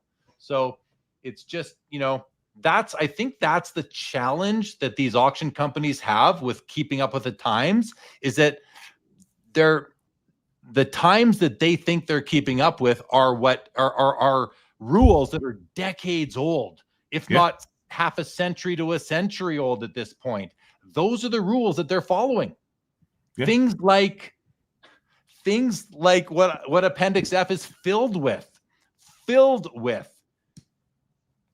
We can get into that. One of the things that, I've got a whole list of things here, but secret reserves is another thing that I have a real problem with. I don't know why. Let's just define what that is. Okay. Because there's two things going on with reserves. First is the existence of the reserve itself, and the second is the amount of the reserve.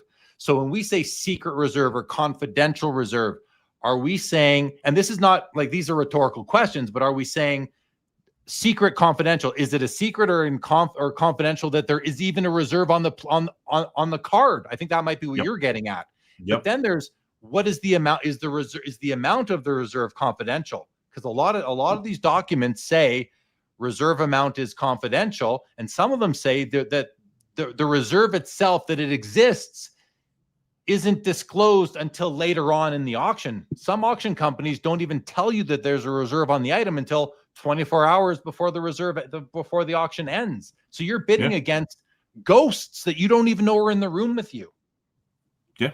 That's one of the things that one of those auction houses that I stopped using because I heard about this, and the concept that there doesn't even have to be a second bidder. You're literally bidding against a bot that's owned by the auction company who keeps sending the number up.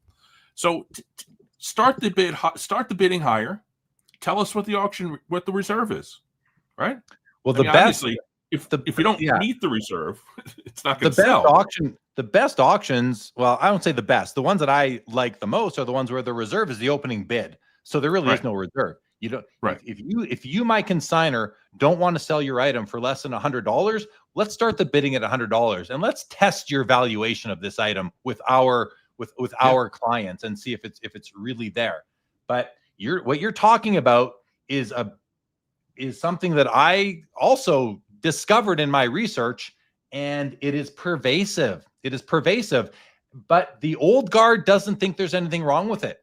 So I had a conversation with an auction company executive, and I said, because I emailed, and he said, you know what, phone me. Okay, so I phone him. I said, do you do house bidding?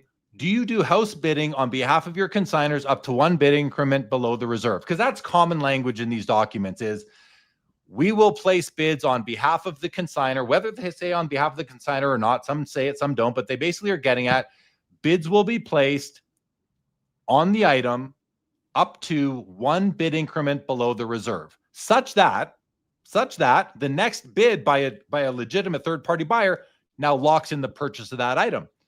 So if the reserve is $100 and the current bid's at $50, well, the auction house can go bid 55 and see if someone bids 60. And if someone bids 60, they're going to bid 65 and see if someone bids 70, and so on and so forth. And then someone bids 90, they're going to bid 95, they're done bidding because the next bid at 100 wins the auction. But that is called bidding in response to other bidders.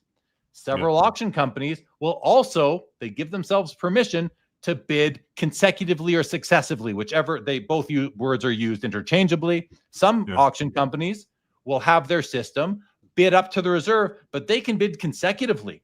So the highest bid might be $50, but now they can come in and bid each increment, which registers as a bid on the bid count, which is a whole other issue. Now it looks like there's all sorts of interest in the item.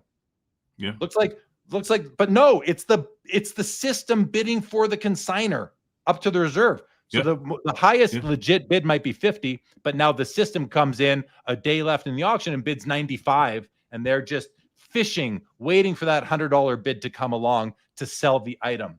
And these are things that people don't know about. But one of my biggest issues is that bid count, because I fall for it too sometimes. We all do. It's human nature. We want things that other people want in a lot of cases. Psychology, right? So when you are looking at that bid number and you see 15 bids, but you can't click on it and see how many unique bidders there are. No, you can do that on eBay, but you can't do that on auction houses. You don't know how many unique bidders there are. I'd like to know that. I want to be, why? Because it validates what you're about to pay. It lets you know that should you need to get out of the card, you could probably recover your money back because there were 3 other interested parties. But no, there were no other interested parties. Yeah. Okay, I'm sorry. I got to calm down. Over to you. Well, that bid number also affects how you view or anticipate that the card is going to go in the last day, or after in what do they call it? Exclusive bidding. What is it called after the time extended goes up? What? Extended bidding. So I'm in a way they're hurting themselves, because if I see 15 bids on something that I am anticipating might not have as much action late, I'm going to move away from that. So, they're kind of hurting themselves, but I don't know. I feel like it's creating the ripple effect throughout the entire auction. Because if I'm not looking at that one, then I'm looking at something else. And I've got a watch list of, 30 cards. And sometimes I know I'm only going to play at the end on maybe 2 or 3 of them, but it affects what I'm looking at. And it really, it's unfair that I can't know that the playing field is level. That there's a whole bunch of hidden bidding going on that I don't even know about necessarily. I had a couple of ideas if you want to pivot a little bit. Before we pivot, I just want to bring up Larry's comment here where he says, "Why is the reserve an issue if your max bid was over the reserve? That is what you were willing to pay." And listen, I see some merit to comments like that. And we always say, pay what you're comfortable paying. I recently saw somebody say something like, well, you're comfortable paying what you're comfortable paying because what you see other people paying. I don't know that that's necessarily true. It comes oftentimes from months or years or decades of watching the market and watching cards on your target list to see what they're going for until you find the copy at the right time at the right price. So, I've always said when it comes to shill bidding on eBay, I've always said, listen, I know it's out there. I'm not going to be able to stop it. If I want the card, I'm going to be paying off some shill bidders by winning these items, knowing that if I've won 1,000 cards on eBay, I've probably been shill bid on what? I don't know. I'm getting 100 of them. Some people might say 800. Some people might say 25, whatever it is. Let's say 10%. Let's say I've been shill bid on 5 to 10% of those cards, whatever that number is, guys, doesn't really matter. Like, I'm willing to play in that game. I'm willing to play with those rules because I want the cards. I don't like it. I don't endorse it. I'm not saying do it, but like, we've all been bidding on eBay for years. Most of us, I think. You've probably been victim of a shill bid, but if you are happy with the price you paid, does it really matter? I think you would say it does matter, Dan. And I'm not saying it doesn't matter. I'm not saying it doesn't matter. No. I'm just saying that I want the cards at times. I think the point that you make, and I've heard this a number of times this week, is that if you cannot be assured that the comps are legitimate because some of them may come from fraudulent or shill bid, then the number that you come up as your max is already faulty. Like, you don't necessarily know. If you're relying on data that's already faulty and you say, I will pay $100 for this card, but the card really has never been worth $100 without a shill, then you've cheated yourself in a way. It's hard for me to explain it, but I think people have explained this better. But the reality is, if I can't trust the data, then I can't trust my own anticipation of how much I want to pay. Yeah. And it's always going to be an issue for me. And I have, in the last couple of weeks, stepped back. And this is what somebody said before, and I've said this. I think I said this on the original podcast, that you get to the point where you have to walk away. You have to be able to say no, because otherwise, if you get into bidding wars, you're going to end up paying. You're going to end up getting burned. And the only way to beat shilling is to stay consistent and stay disciplined and not let yourself pay more than you want it to pay. So the mega bid is the shill bidder's best friend. Really? Yeah. Right. Yeah. I mean, I've done it a lot on auctions lately, where I put in my mega bid. It's something that would be terrific to win it for, and almost always I lose it. And I haven't won that many auctions lately because I've been really conservative. But I think there's a point where, well, two things. One is, I think there should be a platform at every auction house where you're able to put in a contest to bidding history and be able to learn about your particular auction, even if they don't show everybody's bids. That in a particular auction where you feel like you were shill bid, there should be a platform for you to go into the auction house and say, "This is why I think I was shill bid," and they go and they go and investigate it for you. You have to show some sort of evidence to get to that level, but I think if they give you an ear, that makes me feel better. The other one is that every card that goes a certain amount over, a certain percentage over the last sale, should trigger an automatic investigation. So if something is a $500 card and it sells for $1,000 on an auction, the auction house should have to look into that. I like that. I think I like that. Policing. Can I just ask you a question, thing, Dan? Can I just ask you a ahead. question? Did I say in my last rant or whatever, did I say that I like paying up charges? No. Did you hear me say that? No, I did not. Okay, I'm just confused what Mickey Tettleton here said. He said basically Jeremy just said that he likes paying up charges. LOL. I did not say that. I don't want words put in my mouth, so please don't do that. Then he said same thing Jeff Wilson said. I don't know what that's about. I don't know what Jeff Wilson said. So anyway, we'll just time out that clown for a bit. Okay, back to you. Yeah. The other thing is, there has to be real punishment for people who get caught shilling. And when I talk about real punishment, I'm not just talking about you get banned from the platform. That's great. I mean, yeah, okay, you get banned from this auction house, you go to this auction house. I'm sure there's plenty of people who've done that. They have to be actually saying that if you get caught shill bidding enough times, we are going to refer a prosecution to local authorities. We are going to our U.S. Attorney's Office. We're going to our local police department. We're giving them the information, because I don't really want to talk about Patrick Ryan, but I feel like as soon as it was made clear to Patrick Ryan and to everyone else in the hobby who saw the video that we did that this is a crime, I think that's when he started to have his meltdown. What's the crime? Sorry, what's the crime, Dan? The crime is committing fraud. That's the crime. If you're shill bidding, you are committing fraud, essentially. That's what Bill Mastro went to prison for. And so I think that is a deterrent. So if you know you're a shill bidder, your penalty is going to be that you get kicked off the platform. Okay, whatever. If your penalty is going to be that you have real life consequences, that to me is a deterrent to shill bidders. So I want real threats, real punishments, real threats if you get caught. I want a platform where the buyer can put in some sort of claim and have it investigated. And I want an automatic investigation for all cards that go over a certain percentage over the last sale. I think those are really that sort of that's a great ways that they could go after shill bidders and that they have meat. That's a great idea. Yep. Now let's talk about shill bidding for a moment, because you raised the situation of Bill Mastro, and then you raised the name Patrick Ryan. I do see a distinction between those two situations. It may not matter, so help me understand. The distinction being that Patrick Ryan bid on his own card on on another auction company, where Bill Mastro was the auction company placing bids on items that his consignors were selling. So he was placing I believe he was placing bids on items in his in Mastro auctions. It's like in the Patrick Ryan situation, it's like if the auction house he was buying from was placing bids on their own auction versus placing bids on another company's auction where you're listing cards. Is that distinction important here? Yeah.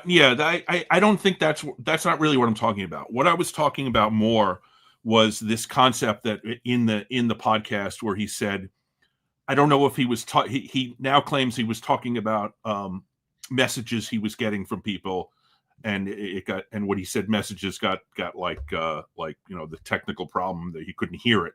But when he said words to the effect of, my friends all tell me, or my friends and I, we bump each other's bids up so that some idiot doesn't get a deal. That's like the famous quote. And that was what Mastro was doing, because Mastro wasn't the only person who was prosecuted. Mastro was prosecuted with like 4 or 5 other people, not all of whom I believe worked for him. So they were using different accounts and different friends to bid up cards so that, like, the idiots wouldn't get a deal. That to me was it was a parallel activity on each side. So essentially, it wasn't necessarily the card that he bid on that, he showed on his IG that he'd been outbid on. That's a problem in and of itself. You can't bid on your own card. But it was when he was talking about the systematic shilling that's going on behind the scenes. That's the thing that was consistent. And there definitely is systematic shilling going on behind the scenes. I have another question on this friends thing. Now, I listened to Dr. Beckett's podcast, but I'm sitting there doing Sudokus on the airplane, and I wasn't dissecting these things. So I may not be as informed as most people are right now, as I just haven't consumed enough of it to really. So I'm asking questions here, but the friends thing, and I don't remember what I heard when I listened to the podcast. I listened to the first 2, and the third, there's been a third one. I think I listened to it when I was out walking. Anyway, I know, like, if you tell a friend, hey, okay, let's say I say to you, Dan, I go, hey, I've got this Jackie Robinson card on whatever platform right now. I think it's sitting too low, Dan. You might want to buy it. Or let's say we're in a group chat and there's like 55 vintage collector. Like, hey guys, my card is running on X on fill in the blank auction house, and it's a great card. I bought it for $5,000 last year. You guys have seen it. You all liked it when I showed it to you. It's sitting at $1,000 on the auction company. You might want to go grab it. Is that what was happening, or is what the comments that were made by Patrick Ryan and Dr. Beckett as well, I think, made similar comments? Or were they saying, hey guys, I got a card, it's low, you might get a deal on it? Or were they saying, hey guys, there's a card that's low, go bid it up for me because I don't want some idiot to get a deal? Which I think is what all of the above. It's a bit of a word salad, that whole thing. But and I had to go through it bit by bit. But there was a point where he made that statement, and somebody in the chat just said it. He's now saying that he didn't, that he is not with his bidding with his friends, but that other people have told him this. And that the portion where he said other people told him this was edited out, or you couldn't hear it. And that's true. There's like mumbling right before he says the famous statement. But the problem isn't, frankly, I don't care about Patrick Ryan anymore. I'm sick of saying his name, and I don't care about this podcast anymore. I have PTSD every time I hear those guitar notes at the beginning of the podcast, because I've listened to it so many times. All I care about is how he opened up the curtain to what's going on behind the scenes, and there are people out there systematically shill bidding up their friends' cards. And to me, I think he's telling the truth, that actually does happen, and I think it happens a lot more than we realize. And all of us have known about shilling. It's existed for decades, but I don't think that we realized the depth of it and just how systematic it is. Well, right now, so yeah, we all know it's been happening, yet we're all buying cards. So I want to go back to Mickey Tettleton, who says, Jeremy said he knows things will be shilled, but he's okay with that because he wants the card, so he doesn't mind being upcharged via shilling. Like talk about twisting words. Or chat, can you guys get my back with this guy? Can you guys please get my back with this guy? Because I don't want to sit here and get in the same situation we got into a couple weeks ago. The only way is to stop buying cards. Literally leaving the hobby is the only way to complete. So to Mickey Tettleton, I want to ask you, have you ever bought a card on eBay? Ever? Have you ever bought a card at auction? Ever? Have you ever bought a card at a card show that has had a similar copy that is sold at auction? Ever? Because if you have, then you are also okay with paying up charges via shilling. So don't try and take what I'm saying and take it out of context and attribute how you approach things to my world, because that is not what I'm saying. That's not what. And anyone in here who has ever, by this logic, by Mickey Tettleton's logic, anyone who has ever bought a card on eBay or anywhere else at auction is okay with shilling. That's what Mickey Tettleton-N30 is saying. Mickey Tettleton is saying to all of you in the chat, if you have ever bought a card on eBay, you are okay with shill bidding, because if you're buying cards on eBay, you also know that shilling goes on. It's not a secret. So if you've ever bought a card at auction anywhere, according to Mickey Tettleton-N30, you are okay with shill bidding and you don't mind being upcharged via shill bidding. All of you are saying that. All of you are okay with paying shill bidding prices according to Mickey Tettleton. You're all okay with it. Have my back on this one in the chat, guys. Attack this clown, please. So I don't have to anymore. Okay, Dan, I'm not going to deal with that guy anymore. Back to you. Okay. I would say that, yes, we have all bought cards and we've been shilled because we are the idiots that Patrick Ryan is talking about. But we're not going to be the idiots forever. And we're going to take, all of our ideas together and make a change. That's my position. Am I going to make the change with my wallet? Yes, I've already started that. Am I going to make change by talking about it on shows like this where you get a larger audience? Absolutely. And I think that your Appendix F is going to be a thing that people talk about, hopefully for years, because it's going to be exposing, the how bad the rules really are and how it's all rigged against us, honestly. So, and it's not only exposing. Are we okay with shilling? Of course not. Of course, we're not okay with shilling. But the reality is that we have to do something about it. Otherwise, we are. That's my position. And there's some other things. We need to talk about. And one of them is consignments. Consignors. I had this conversation with a person who consigned cards at the expo. The only thing the consignor knows about them is their PayPal and their email address. So there's no vetting at all. And then the consignor. The reason, I don't want to say his name again, the reason the guy was able to show it on the IG screen, he was able to bid on that card, is because he sent it through a consignment company.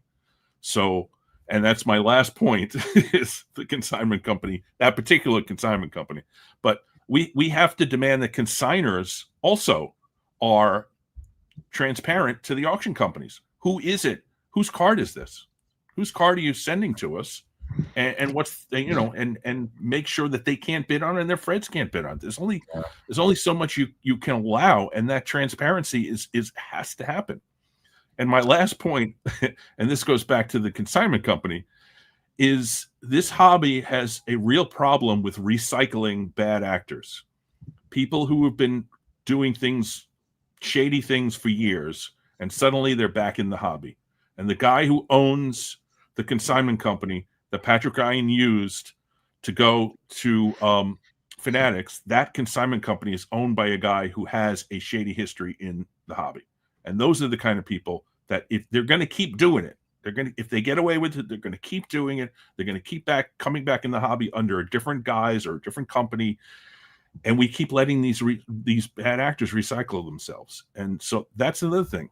We really have to police ourselves, because no one else is going to police us. No one else is policing us. That's key right there. This is unregulated, and that's why there's so much shadiness that goes on. And that's why. So, so Mickey Tettleton says, he said something. I saw him say here that I stop when I know I'm being shilled because I know prices. Well, the prices are based on Shill's, Mickey Tettleton. So you're more out to lunch than I thought you were. Like you are the actual problem in the hobby because you believe everything you read. So that's the problem, and that's the problem is that that's one of the problems is that we just believe everything. And we're starting to get better at that, Dan. And you're speaking with your wallet. You're not doing business with certain companies. Now, you said earlier that shill bidding is fraud. You said that, right? Absolutely.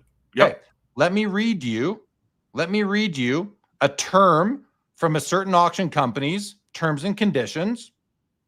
And this is somewhat summarized now. I could get the actual wording, but here's what it says. It says, we, the auction house, explicitly permit consignors to bid on their own lots during the live session by any means and after minimum bids have been posted. If the consignor becomes the winning bidder, they must pay the full buyer's premium and the seller's commission. This practice is permitted and regulated rather than prohibited. Now that's my narrative, but that's the truth. Yeah.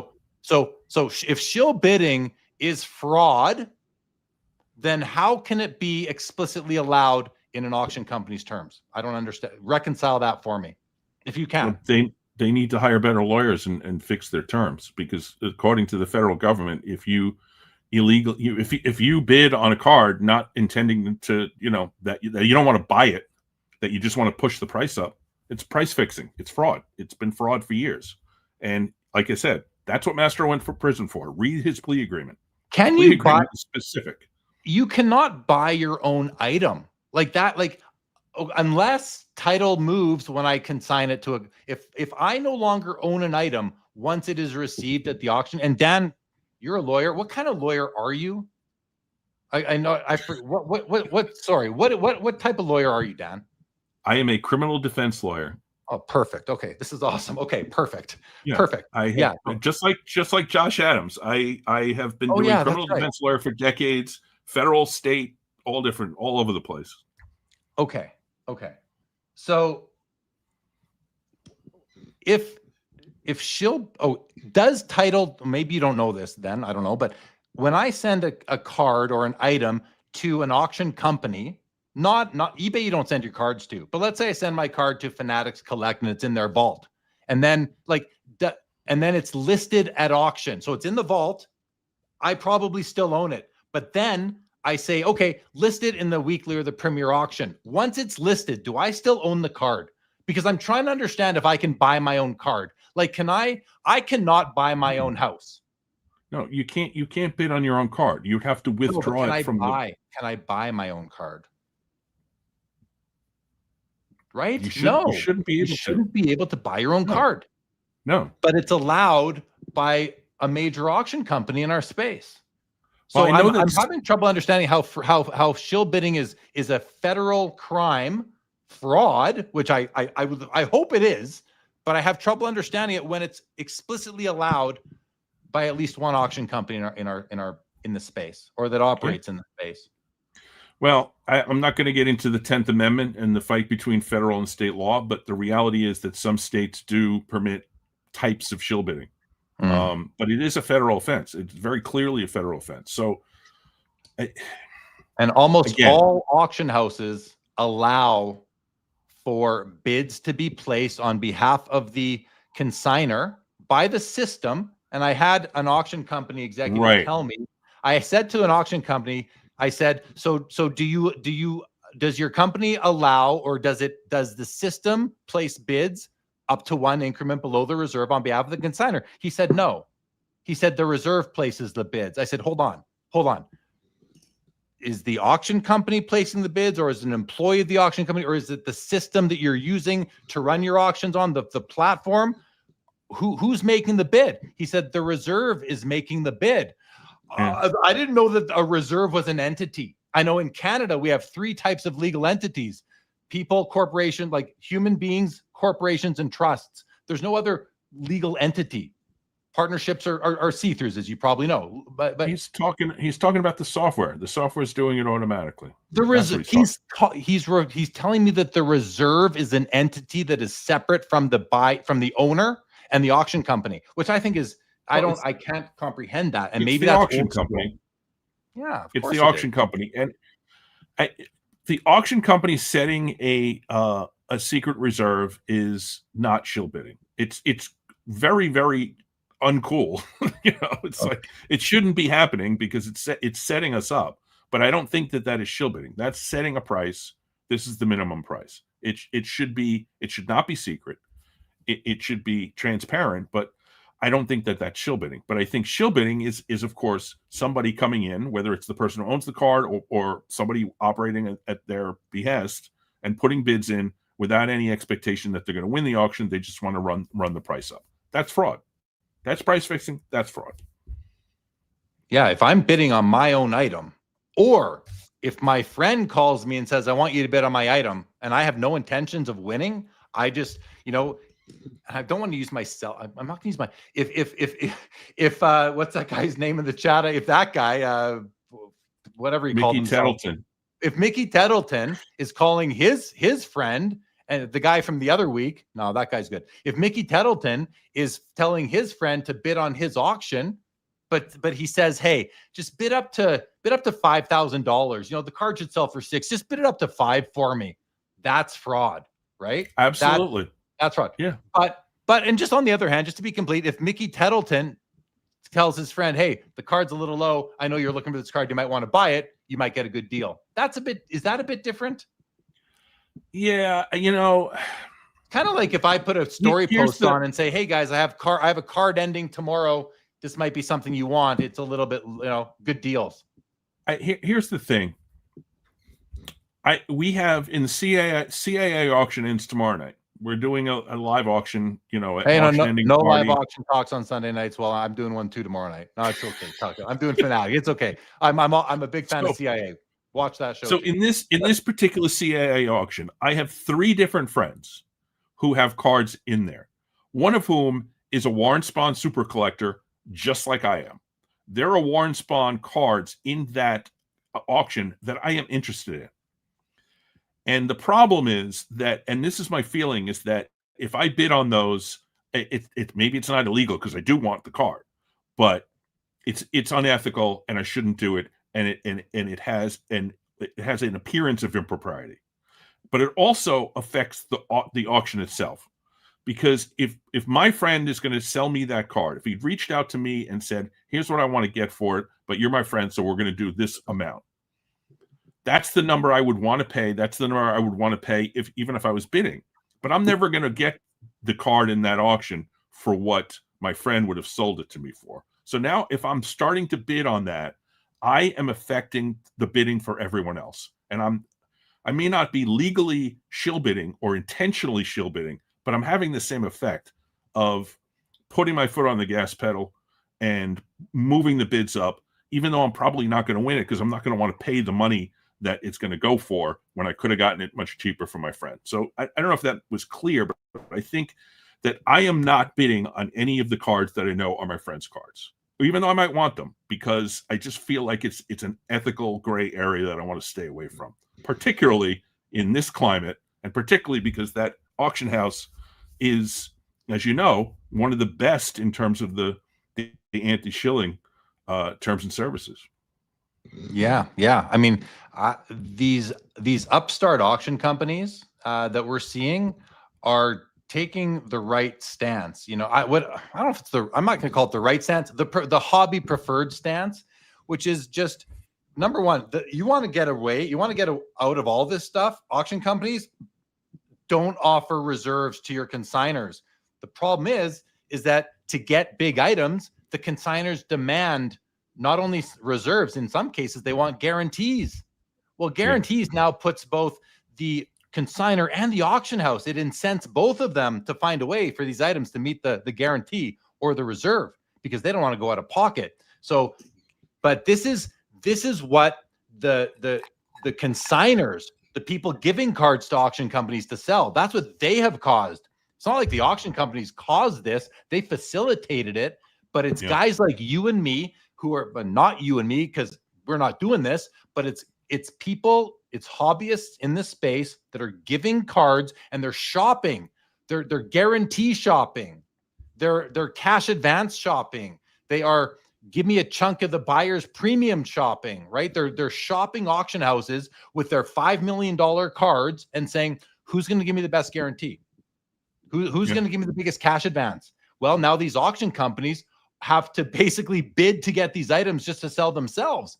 They've got to come up with an amount that they're willing to give to guarantee to get the card in their catalog, because that's good for their business. That's going to help them get more consignments down the road, more eyeballs on their auction, especially if the card's going to hit CNBC or whatever, now that's why they do it, to get the big items. But they have to sometimes, they can do things that could theoretically incent them to do things that are shady. I'm not saying they're doing it, but it's plausible that it happens. So it's like a self-fulfilling prophecy. It's the same thing with grading and the same thing with overpriced wax and everything. We do it to ourselves. Problem with all these notes and ideas is that all of that is going to cost money for the auction companies to do. I know that. Absolutely. But if what happens, what I anticipate is going to happen in the market in the next 6 months, if this story does not go away, everybody wants it to go away. But if this story, I'm not talking about the guys with the podcast and everything. I'm talking about what was opened up when they opened up the curtain.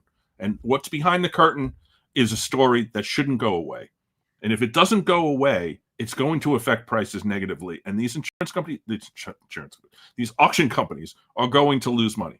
And if they start losing money, then they're going to have to do some of this stuff. So, like you said before, and you said it in our conversation, we have to speak with our wallets most. And you know what? We have to educate and talk about it and put pressure on the auction companies to not do this anymore. They're not going to like it at all, but there are so many instances where bids are being placed on behalf of consignors. And you know what? The items aren't going to sell anyway unless they hit the reserve, but they're putting them one increment below. They're putting them one increment below, which for some buyers is great. This executive I was talking to, he told me, in a live auction setting, a buyer wants the card. If the card has a reserve of 100, but the bid's at 50 and they bid 55 and no one else bids, then what happens? The item passes and it goes unsold. But this guy's like, no, bid more for me. So how can he do that? Maybe just say, will you pay the seller wants $100. Will you pay 100 for it? I don't know, but then just start it at that. The live auction setting does not translate well to the online auction setting. It just doesn't. It's a different environment. And I think that they've tried too hard to replicate the in-person experience to the online auctions. And I think it's failing the hobby. It might not be failing the auction company's bottom lines, and it might not be failing some of the consignors' bottom lines, but I think it's failing the general hobby public. So I think what we can do, listen, we're doing our part. We have platforms, we talk, people listen, podcasts, YouTube. You don't need to have a podcast or a YouTube channel to talk about this. You can do it on Twitter, Instagram, Facebook, wherever you want. I'm going to put out my book with Appendix F. That's going to be a published piece of a literary piece of whatever you call it, publishing. Mm-hmm. It's going to be there. It's going to be there. And I hope it's far reaching and enough people know, and then they can make decisions with which auction companies they want to do business with. Somebody in the chat just said that auction companies aren't going to do anything, right? What's not going to do? Auction companies they're not going to do anything. You know what? What happened when you started talking to some of these auction companies? Well, that's a good point. Thank you for I didn't think of that. Yeah, I've had no less than 3 auction companies update their terms and conditions based on me reaching out to them and saying to them, "You're silent on this. You're silent on this." I've sent emails to many of these companies basically saying, "Here, my name is. I'm writing a book. It's going to include information on these policies. I've said, kudos to your policy on this, but I couldn't find anything on that. Is it documented somewhere else, or is it overlooked, or what's the deal? And 3 of them, I think, wrote back to me and said, in their own words, whatever, like, thanks for bringing this to our attention. Updated. I go back, it was changed. It was literally changed. I'm like, nice, good. We are making a bit of a difference. Will it actually make a difference in the way business is conducted? I don't know. Terms and policies are just words on a screen, but at least they know that something's happening out there. They're more than words on a screen. The other thing is what you did with CIA when you gave them the idea with if a card goes up for auction or an item goes up for auction, it's not paid for, it can't be placed again for 6 months, right? Yeah. That's a great idea, and they implemented that. They took that, and that's, to me, and somebody said to me when I pointed this out, like, oh, well, let's go to another auction company. Yes, right now. But if every auction company had that policy and you were not paying for cards because you shill bid up your own card, you're stuck. Where are you going to send it now? If all the insurance, keep saying insurance, sorry. Auction houses put that policy in effect, it would have, I think, a big effect, and it would be a big detriment. Deterrent. Yeah, later, 12:30. Dan, yeah, I remember conceiving that idea in my head. I was on a call with Jeremy, the Texas Snowman, and Chris, collector, investor, dealer, before CIA auctions launched, and I don't remember how it came up, but yeah, I actually remember the inception of that idea, and we were all like, "Wow, that's a pretty good idea," and I'm proud of that one. I think that one is a potential difference maker, actually. So, let's bring Josh Adams on, who owns an auction company. We can get some ideas from him. So who's a lawyer. And he's a lawyer. And he's just like you, right? Just like you.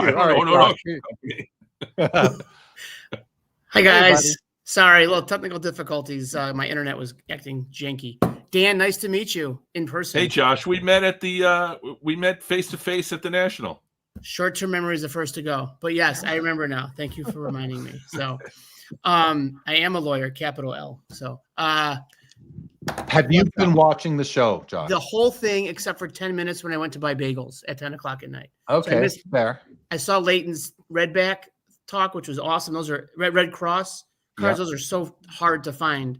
It's amazing. It's a great pickup. So, and about all this other stuff. So, yeah. Sorry, I'm just going to. I haven't done this in a long time, but I'm just going to get rid of somebody just so I don't have to look at their ugly name on my screen anymore. There we go. No longer going to deal with that person. I don't need to put up with that BS. So. Yeah, that was getting not cool. Did you find you haven't done the comments? What's that, Dan? In a while. As a frequent commenter on this channel, I like to see my stuff on the screen, and because I haven't shut up for like a half an hour, no comments have been put on the screen. So I'll shut up. No comments on the screen, and let all. Well, Dan, I've been so worked up in this discussion. I have, if I start reading comments, I miss some of what you say. I'm trying to focus. Josh, why don't we listen? Thank you for mentioning Leighton's cards. That's great, but let's hear your thoughts on. Listen, and you own an auction company, guys. It's called 90s Auctions. I do a show with them, an auction showcase show with you guys 3 times a year, something like that. Tell us a bit about your thoughts on auction house reserves, bidding up to the 1 increment below the reserve on behalf of consignors, guarantees, all these things that put you in an awkward position. From your perspective, just go off and riff on whatever you want there, please. I've been bidding in auctions for like 20, 25 years. I've read I read everyone's terms and conditions, and a lot of them allow you to allow the auction house to bid on their own stuff, which I always thought was shady. I never liked it. So for us, we're not allowed to bid on anything. Me and John, we can't bid on anything. We have, a system in place where the consignors can't bid on their items, and we're smaller, so we have, I think, a more ability to police it better to make sure there's no nefarious activity going on. It's harder, obviously, for the big mega houses to do so, but that's kind of one of our selling points too. So, we don't allow anyone to bid on their own items. We don't bid on anything. If there is a reserve, we say that there is a reserve. I don't like doing reserves. I just think it's bad practice. I never liked it as a buyer, and as a putting my hobbyist hat on. I don't like it. So that we took all the stuff that we liked and didn't like in the hobby, John and I tried to apply it to our company to make it more, do you do reserves? Not anymore. We did one like a year ago for a real difficult person, and it actually hit the and we didn't bid on it, and it hit the an all-time high. And we didn't bid on it. I love how you say that. And we did, just so you know, we didn't bid on it. Yeah, no. We didn't bid on it. Absolutely not. And it hit an all-time high before the reserve, and we're like, hey, you should let this go. And this guy was didn't work. Did he let it go? No, he's completely unreasonable. You know who he is. And so I'm not going to mention him. So after that, we're just like, forget it. No reserves. We trust our company to get, we do get record highs, and we do get prices in line with where things, usually fall. So we're comfortable with the ability that we have, especially going on Sports Card Live to promote it every quarter. We get a lot of eyeballs. Well, we talk about the cards. Right? Let's bring attention to the cards, and yeah, it's really as simple as that. And if it gets you some more views, that's great. More registrations, guys. 90sauctions.com. This is Josh Adams, co-founder. Go register if you're not registered yet. Support the guys that are trying to do it the way that we want it done. I'm not going to say the right way or the wrong way, because there's different views on that. I know what I think is right. I like it. I like the new school way of doing things, not the old school way of doing things. So CIA auctions, rabbit hole auctions, JSP auctions, 90s auctions. All these are small upstart auction companies that are hobbyist driven, and they didn't come from selling fine wine and Monets and Jackson Pollocks and all these things on their auction platforms. They came in with sports cards. That's what we're about. This is Sports Cards Live. It's not Pokemon Live. It is not Game Worn Jerseys Live. It is Sports Cards Live. Josh, please. Two things. First, if you want to read about wine and auctions, there's a great book called The Billionaire's Vinegar. It is fantastic. It's about one of the Cook brothers bought like a wine from Thomas Jefferson's estate, and it turned out, I think it was like, it wasn't even real. It was fake. And it's just vinegar. You think sports cards are bad? Right. Wine's crazy. Wine industry is insane. My brother-in-law bids on wines, so yeah. You get two lawyers on here, no one's going to stop talking. They are wine and painting are the biggest scumbags. It's crazy. It is insane. And I forgot the second thing, but the second thing was Mastro went to prison for mail fraud, not for the shilling. The shilling was in the facts, but he was wire fraud and mail fraud, because he put the catalog out that said that the ball, the Reds ball, the Excelsior ball, was from 1867. It was from 1954 or something, because it was all fake, and he knew it was fake. And Elvis's hair. He said Elvis's hair was a real piece of his hair in the catalog. They actually had evidence that they sent it out, and it was like it wasn't even his brother's hair. It was no one. Wasn't my hair. Mine either. Mine either. Dan's the most follically blessed person on the screen right now. That's rare. I'm jealous. I'm jealous. Right. But in the plea agreement, they specifically laid out the whole shilling scam, which was, So I represented someone in that case, and I also was at the sentencing at Mastro's sentencing. It was wild. Oh, okay. Wow. Wait, I'll tell you about it off. You represented one of the defendants in that case? No, not one of the defendants. A witness. Okay. Did not get charged because he had a good lawyer. Should he have been charged though? Oh yeah, absolutely. Well, Mastro actually cooperated for a while, which is why the date between his plea and his sentence was like over a year. Yep. And then the people who he was cooperating against eventually took pleas, but they got more than he did. They did. And Doug Allen, who worked, is such a goofball. He tried to alert that one guy in Arkansas about the feds were going to raid his house, except when he called them, that guy was cooperating too. So that phone call was recorded, and they went and arrested Doug Allen the next day and charged him with obstruction on top of the mail fraud. That was fun. Yeah. Sorry, Jeremy, back to the cards. No, we're just going to talk law stuff from now on, Jeremy. I should say this. I was pro hoc on a case in the Eastern District of California, which sent me to Sacramento like 4 times in the last 5 years. So the sentencing was like 3 weeks ago. I got to visit with Greg Miller, and I went to Greg Miller's house, and I saw all of his cards, and he took me out to sushi. So sometimes cards and law can mix a little bit and give you some pleasure. So there you go. You went to Midlife Cards Greg's house? Wow. I've been in the card room. That's like a bucket list sort of thing right there. Go to Midlife's, right? For sure. So okay, anything else you want to talk? Like listen, Shill, we're talking about some Shill bidding. We talking about Appendix F, which is gonna just help people read it when it comes out and just see what you're dealing. What are the rules? I think the biggest problem, Dan, that we've been caught by surprise. Now, if you're someone who's been buying from auction houses, and you buy from auction houses, you told me on the phone you bought from several auction houses over the years, like 10 of them, for decades, or no. My auction house stuff is only going back to like 2020. Okay, so for 5 years, old school, yeah. And did you read the fine print each time you started bidding on a new one?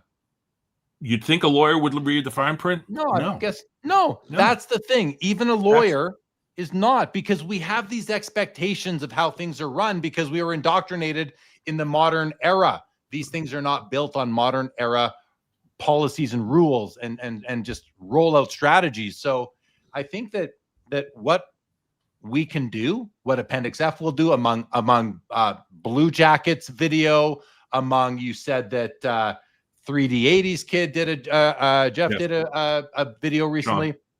John. All of these things, all of these things that we're doing collectively, that's a good thing.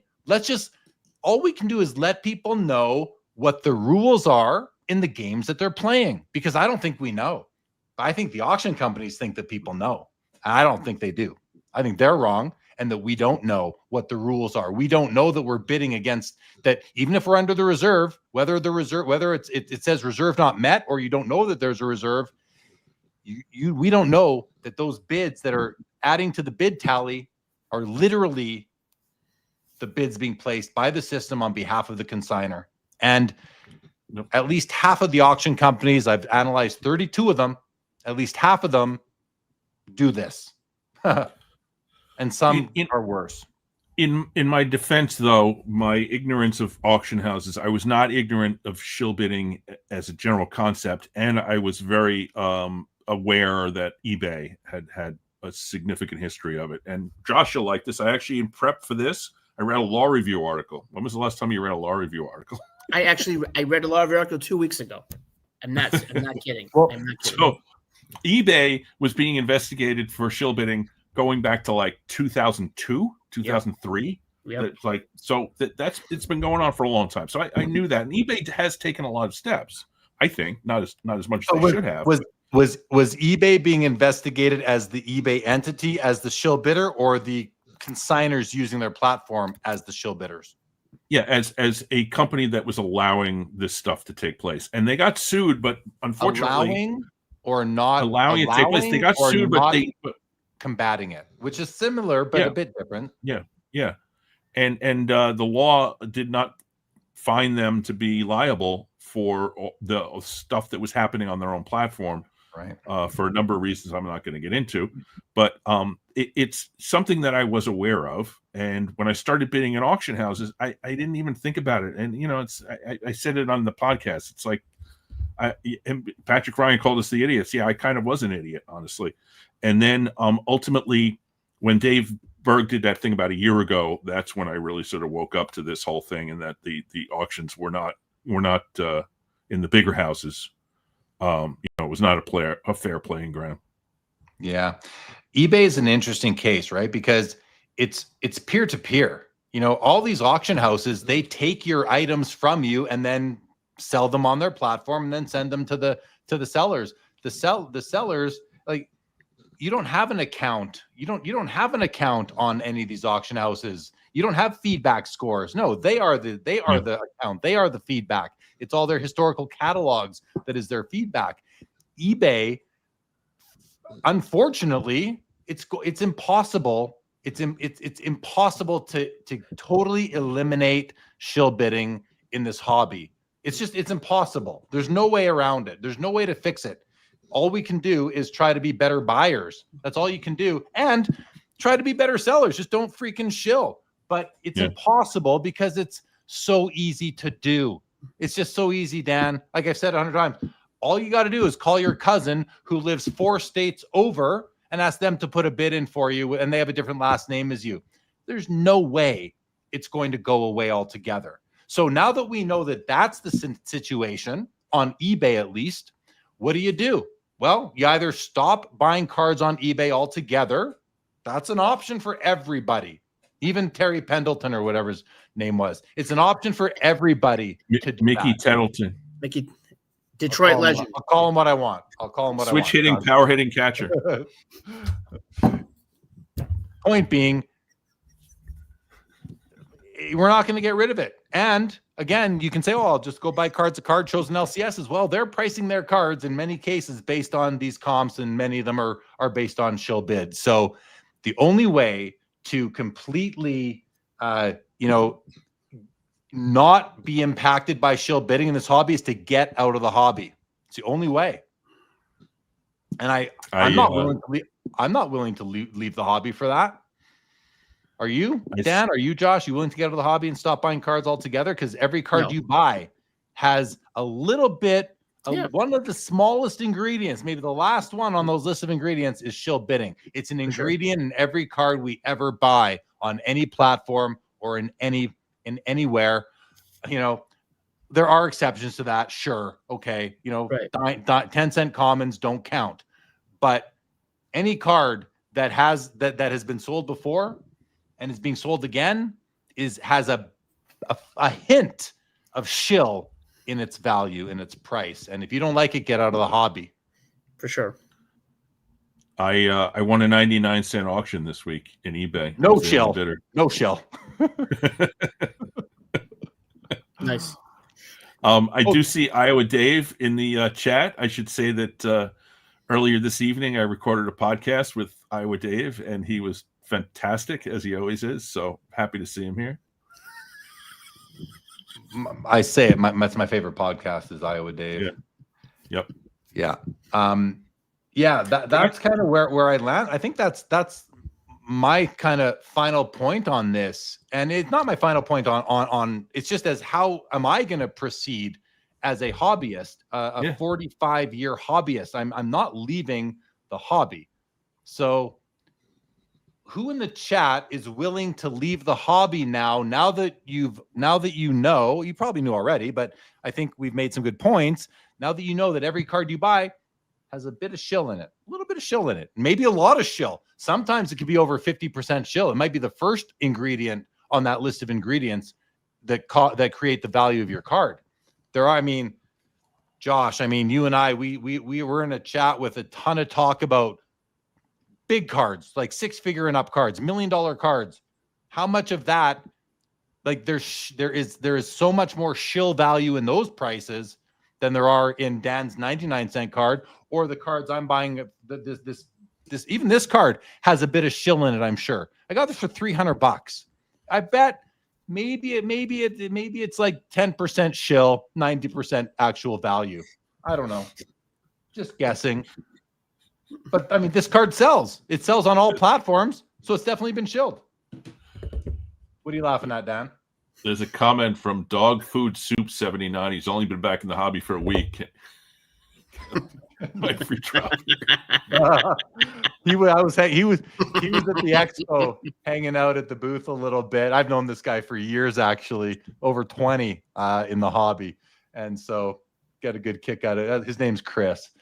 Good dude. I'm so glad he's back in the hobby. Can I show my 99-cent card? Please. This is a 1949 Eureka Stamps of Nels Potter. Nels Potter was a pitcher in the 40s and 50s. No, not even 50s. I think he was done after 49. He came in a half a season for the Braves and helped them win the pennant in 48. There's no card in his entire list of cards that has him in a Braves uniform except for this one. So if you're a 1948 Braves collector like I am, this is kind of a big deal. And it cost me 99 cents plus $2 for shipping. Who knew? There's another one on eBay for $50. So that one's been shipped. I love when shipping runs the cost of your card up 300%, you know. I would have paid $20-$30 for this, or even more. It's so rare that you see it, and it fits right in my collection. 99 cents. I want to go to a comment from Rubber Side Down. He says, I know it won't stop it, but I only bid in the final 5 seconds. I put in my top price, and that's that. I bid with 2 seconds left in most cases, Rubber Side Down. That doesn't help you not buy a bit of shill. You're still buying some shill because you're seeing the value. There's a whatever the percent chance is that the shill is already baked into the price. It's already happened. So now you're like, okay, do I want to pay more? But I do the same thing.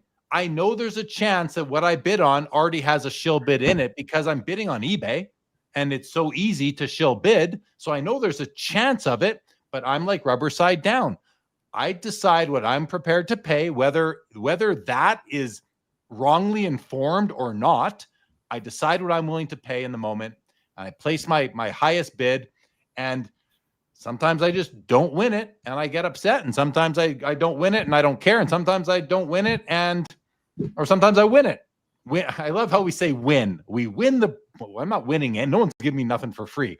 I'm winning the right to pay for it. Anyway, I get to buy the card. So it won't stop it, Rubber Side Down. It doesn't make you immune to it, but at least you are happy with your price, with the price you're paying. And that's really all we can do in these situations. So Josh, what are your thoughts on anything you want to say about all this? A couple things. First, I think it's always been an accepted kind of cost of doing business in this hobby that we want something, we'll pay whatever up to the level that we're comfortable with, but we know in some, if not most instances, the auction house is probably behind there hitting the bid button, and we accept it because we want the cards. And stuff trumps all. So, that's not a pun, but it's true. Like there's a bunch of auction houses I don't want to bid in. I don't like them. And there's a card pops up. I'm like, oh, I got to bid in that auction now. Let me just interject quickly, Josh, because I just thought of an analogy, guys. It's like if you are a professional basketball player or a professional hockey player, let's say, or a baseball player, that there are going to be strikes called as balls and balls called as strikes sometimes. That Giannis or Wemby or whoever is going to travel sometimes. In hockey, that offside calls are going to be missed. Right. But you still play the game, even though maybe 5% of the time the call is wrong. You still play the game. They're not all quitting their sport. Mm-hmm. Fans aren't not going to games anymore because some strikes are called as balls and some balls are called as strikes. There is a acceptable level of error in everything in life, pretty much.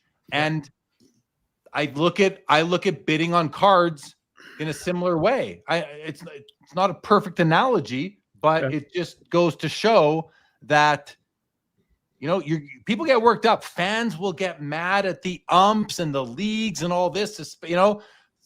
Some Blue Jays fans are about that the out at home plate or the ball under the fence. Missed Brett Hull's skate was in the crease against Buffalo in whatever year. I mean, 2000. It was in the state. Right. These things happen, but the players still play and the fans come back the next year. There's a bit of shill in these cards that I'm buying, but I'm not leaving the hobby. I don't know, Dan. What do you think of that? I saw you kind of shake a bit. Maybe not a perfect analogy, but it's something. I was laughing because I was thinking that the auction houses are like the umpire Eric Gregg, who gave Levon Hernandez like the widest strike zone in the history of Major League Baseball against the Braves, and it's famous as the worst umpired game in Major League Baseball history because the strikes weren't strikes. The bids aren't bids. So we're in a game, but Eric Gregg is the umpire. That's the thing. That's what we're dealing with here. That's what and then we got people coming at me in the chat. Like there are some, I'm going to use the word I use. There are some complete morons in this hobby, and there are some complete morons who are coming into this chat tonight. I mean, at least I know what. After you just spent like 2 hours going over all the issues in the hobby, and this guy is saying you're just saying how the hobby's great. He hasn't watched the last 2 hours. So I'm making excuses for hobby corruption. Yeah, that's ridiculous. Here, you losers. There are some losers out there. Those are losers. I hate to say it. I don't like using that word, but that's a loser in my books anyway.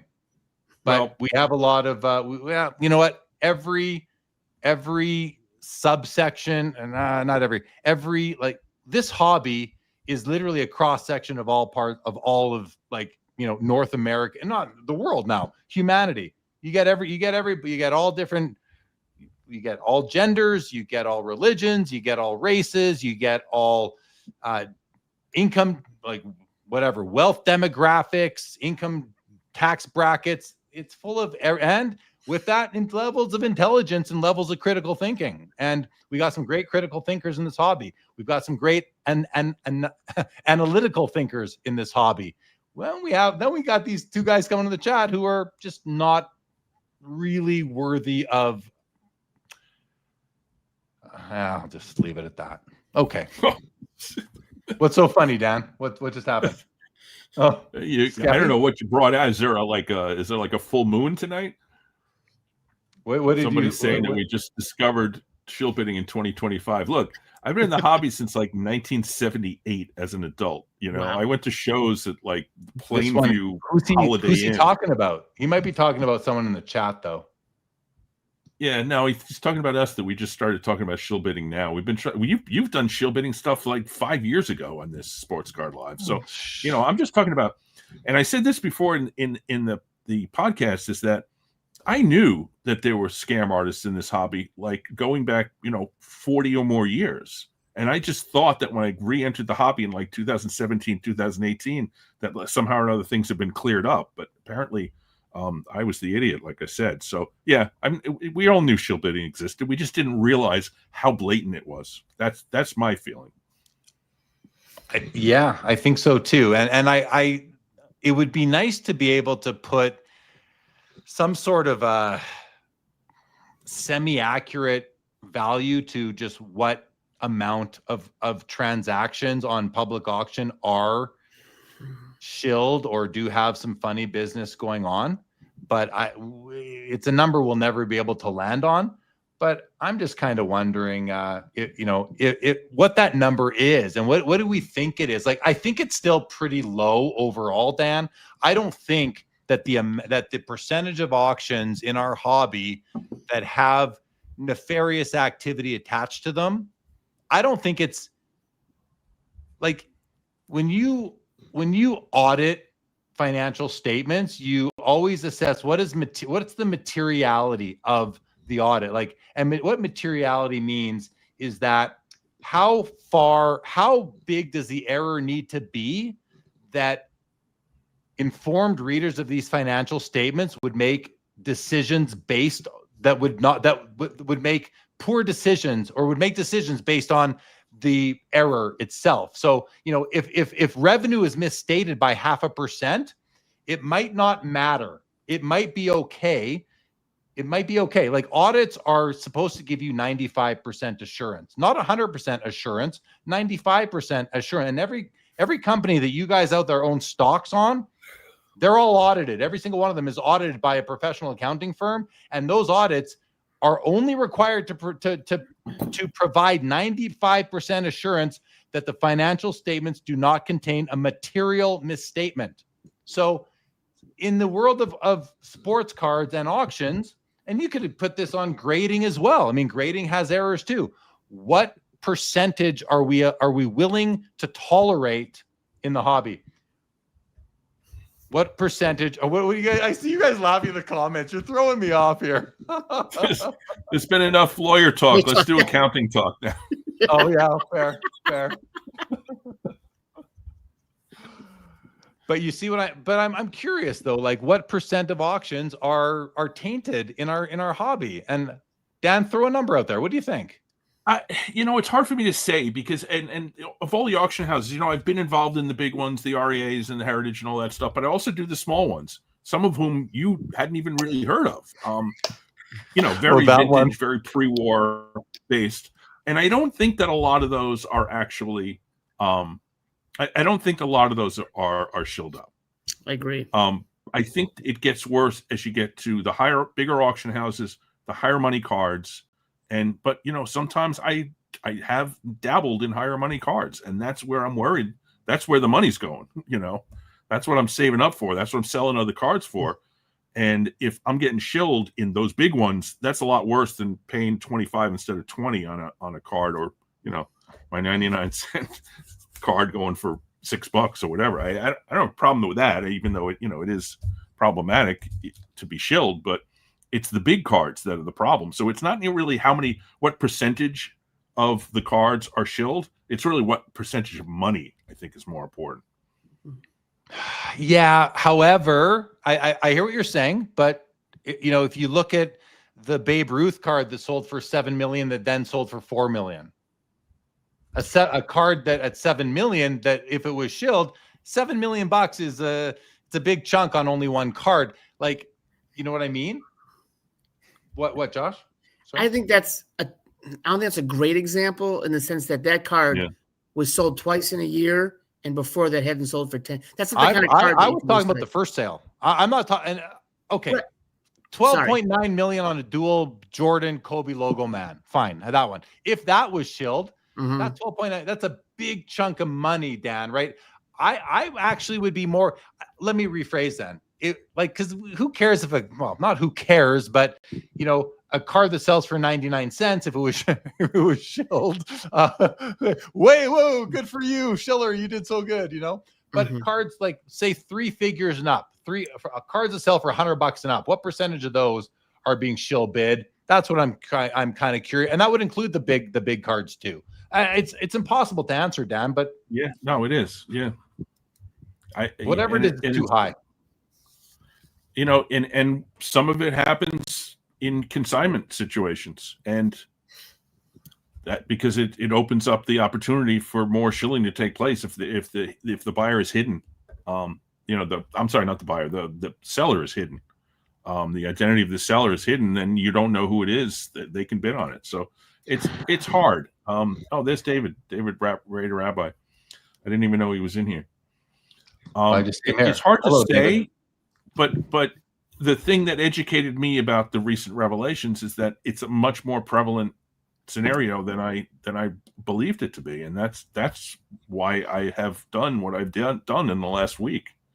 Yeah, my wife is getting sick of me being on these lives because she can't walk around the house that much. Well, let's switch it up. Michael Rader says, could you mention the eBay authentication process with high-end cards being stolen? It is becoming a huge issue that is not being talked about. Michael, I am seeing it talked about mostly on like Instagram. I don't know anything about it. I don't think I've ever bought a card that has gone through eBay authentication. Like, who asked me earlier? Joe, maybe? Or I think Joe asked earlier if I've ever seen the little blue pack they come in. Only on people's Instagram, only when I've seen them, other people show them. I don't. Number one, I mean, I can't speak to it, Michael. I don't know much about it. I know that Sean, Victory Investments, had a big card go missing recently on its way to or from PSA, I think. And I don't know if it's who is involved. Are these the courier companies? Is it people at eBay authentication? Is it? I have no idea. So I can't really speak on it. Dan, can you? It's Postal Service is what they're worried about. The person who's been speaking about this longest is John Mangini. John Mangini had a Pop 2 Hornsby card stolen on its way either to or from eBay authentication, and he did all you think you can do to track it and all that stuff, and they just had no answer for him. And he's been talking about this for at least a year.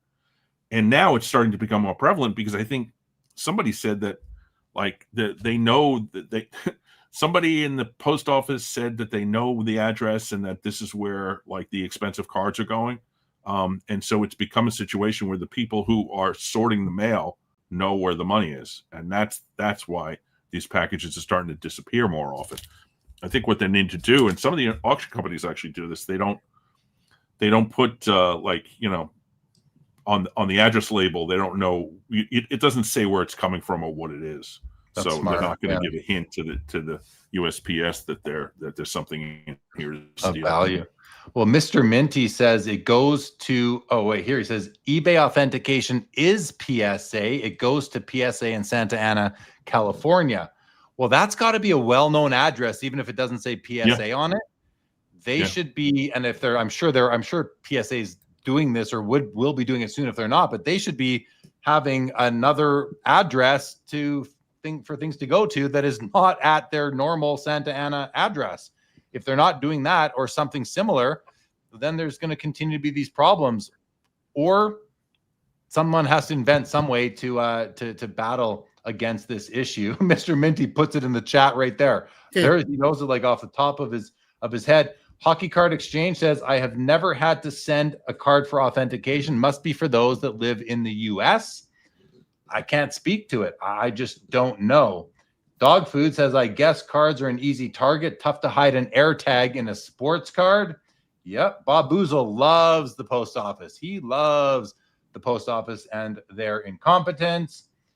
Jay Hawk says, eBay authentication should be optional. That's one of the best ideas I've heard, but you would also have to sign a waiver, right? You'd have a release of some sort that you have no recourse if anything's wrong.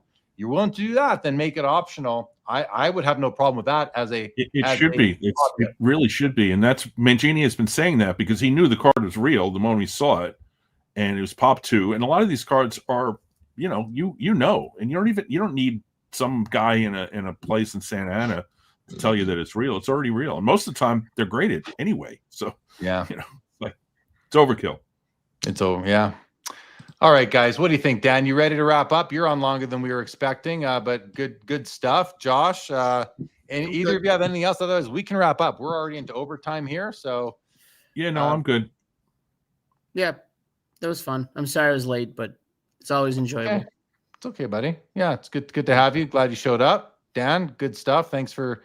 Apparently, the chat is either had too much of you or not enough of you, but you've been in 11 shows or something in the last couple of days. It's a bit of an exaggeration, but it's been a lot. But I didn't put a video on my own channel today, so that's the one that got screwed this week. It was my own channel. So, and I'm going to be on Four Collectors tomorrow night, so people will be sick of me. If you're sick of me already, you're going to be even more sick of me tomorrow. So you can find Dan tomorrow night on Four Collectors. They are covering CIA auctions. I will be here tomorrow night myself at 9:30 Eastern, 6:30 Pacific, doing the semi-weekly Fanatics Collect Weekly auction ending watch party. Got some cool cards to look at tomorrow night there.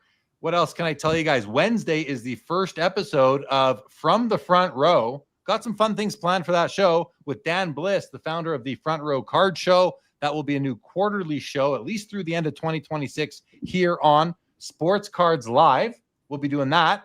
And we got the Fanatics premiere show on Thursday as well. So I got a few shows this week myself, Dan, back next Saturday for Sports Cards Live. And I'm going to try and get one of these old school auction company guys to come on and make a case for what they're doing. At least let's hear their perspective, if nothing else. And we'll get some good pushback, I am sure. Yeah, guys, thanks for joining us tonight. Hit the like button if you enjoyed it. Hit the like button if you did not enjoy the show. Even those two guys that I had to ban. Guys, you two especially. Hit the like. I hadn't banned anybody in years, Dan. That was fun. That was two in one night. I want people to subscribe to me. I have a nice channel. Guy. It was the same guy. Yeah. Okay. Subscribe to me. Subscribe. Go subscribe to Dan's. I need more subscribers. Go subscribe to Dan's Vintage Baseballs PC. He's also part of Four Collectors.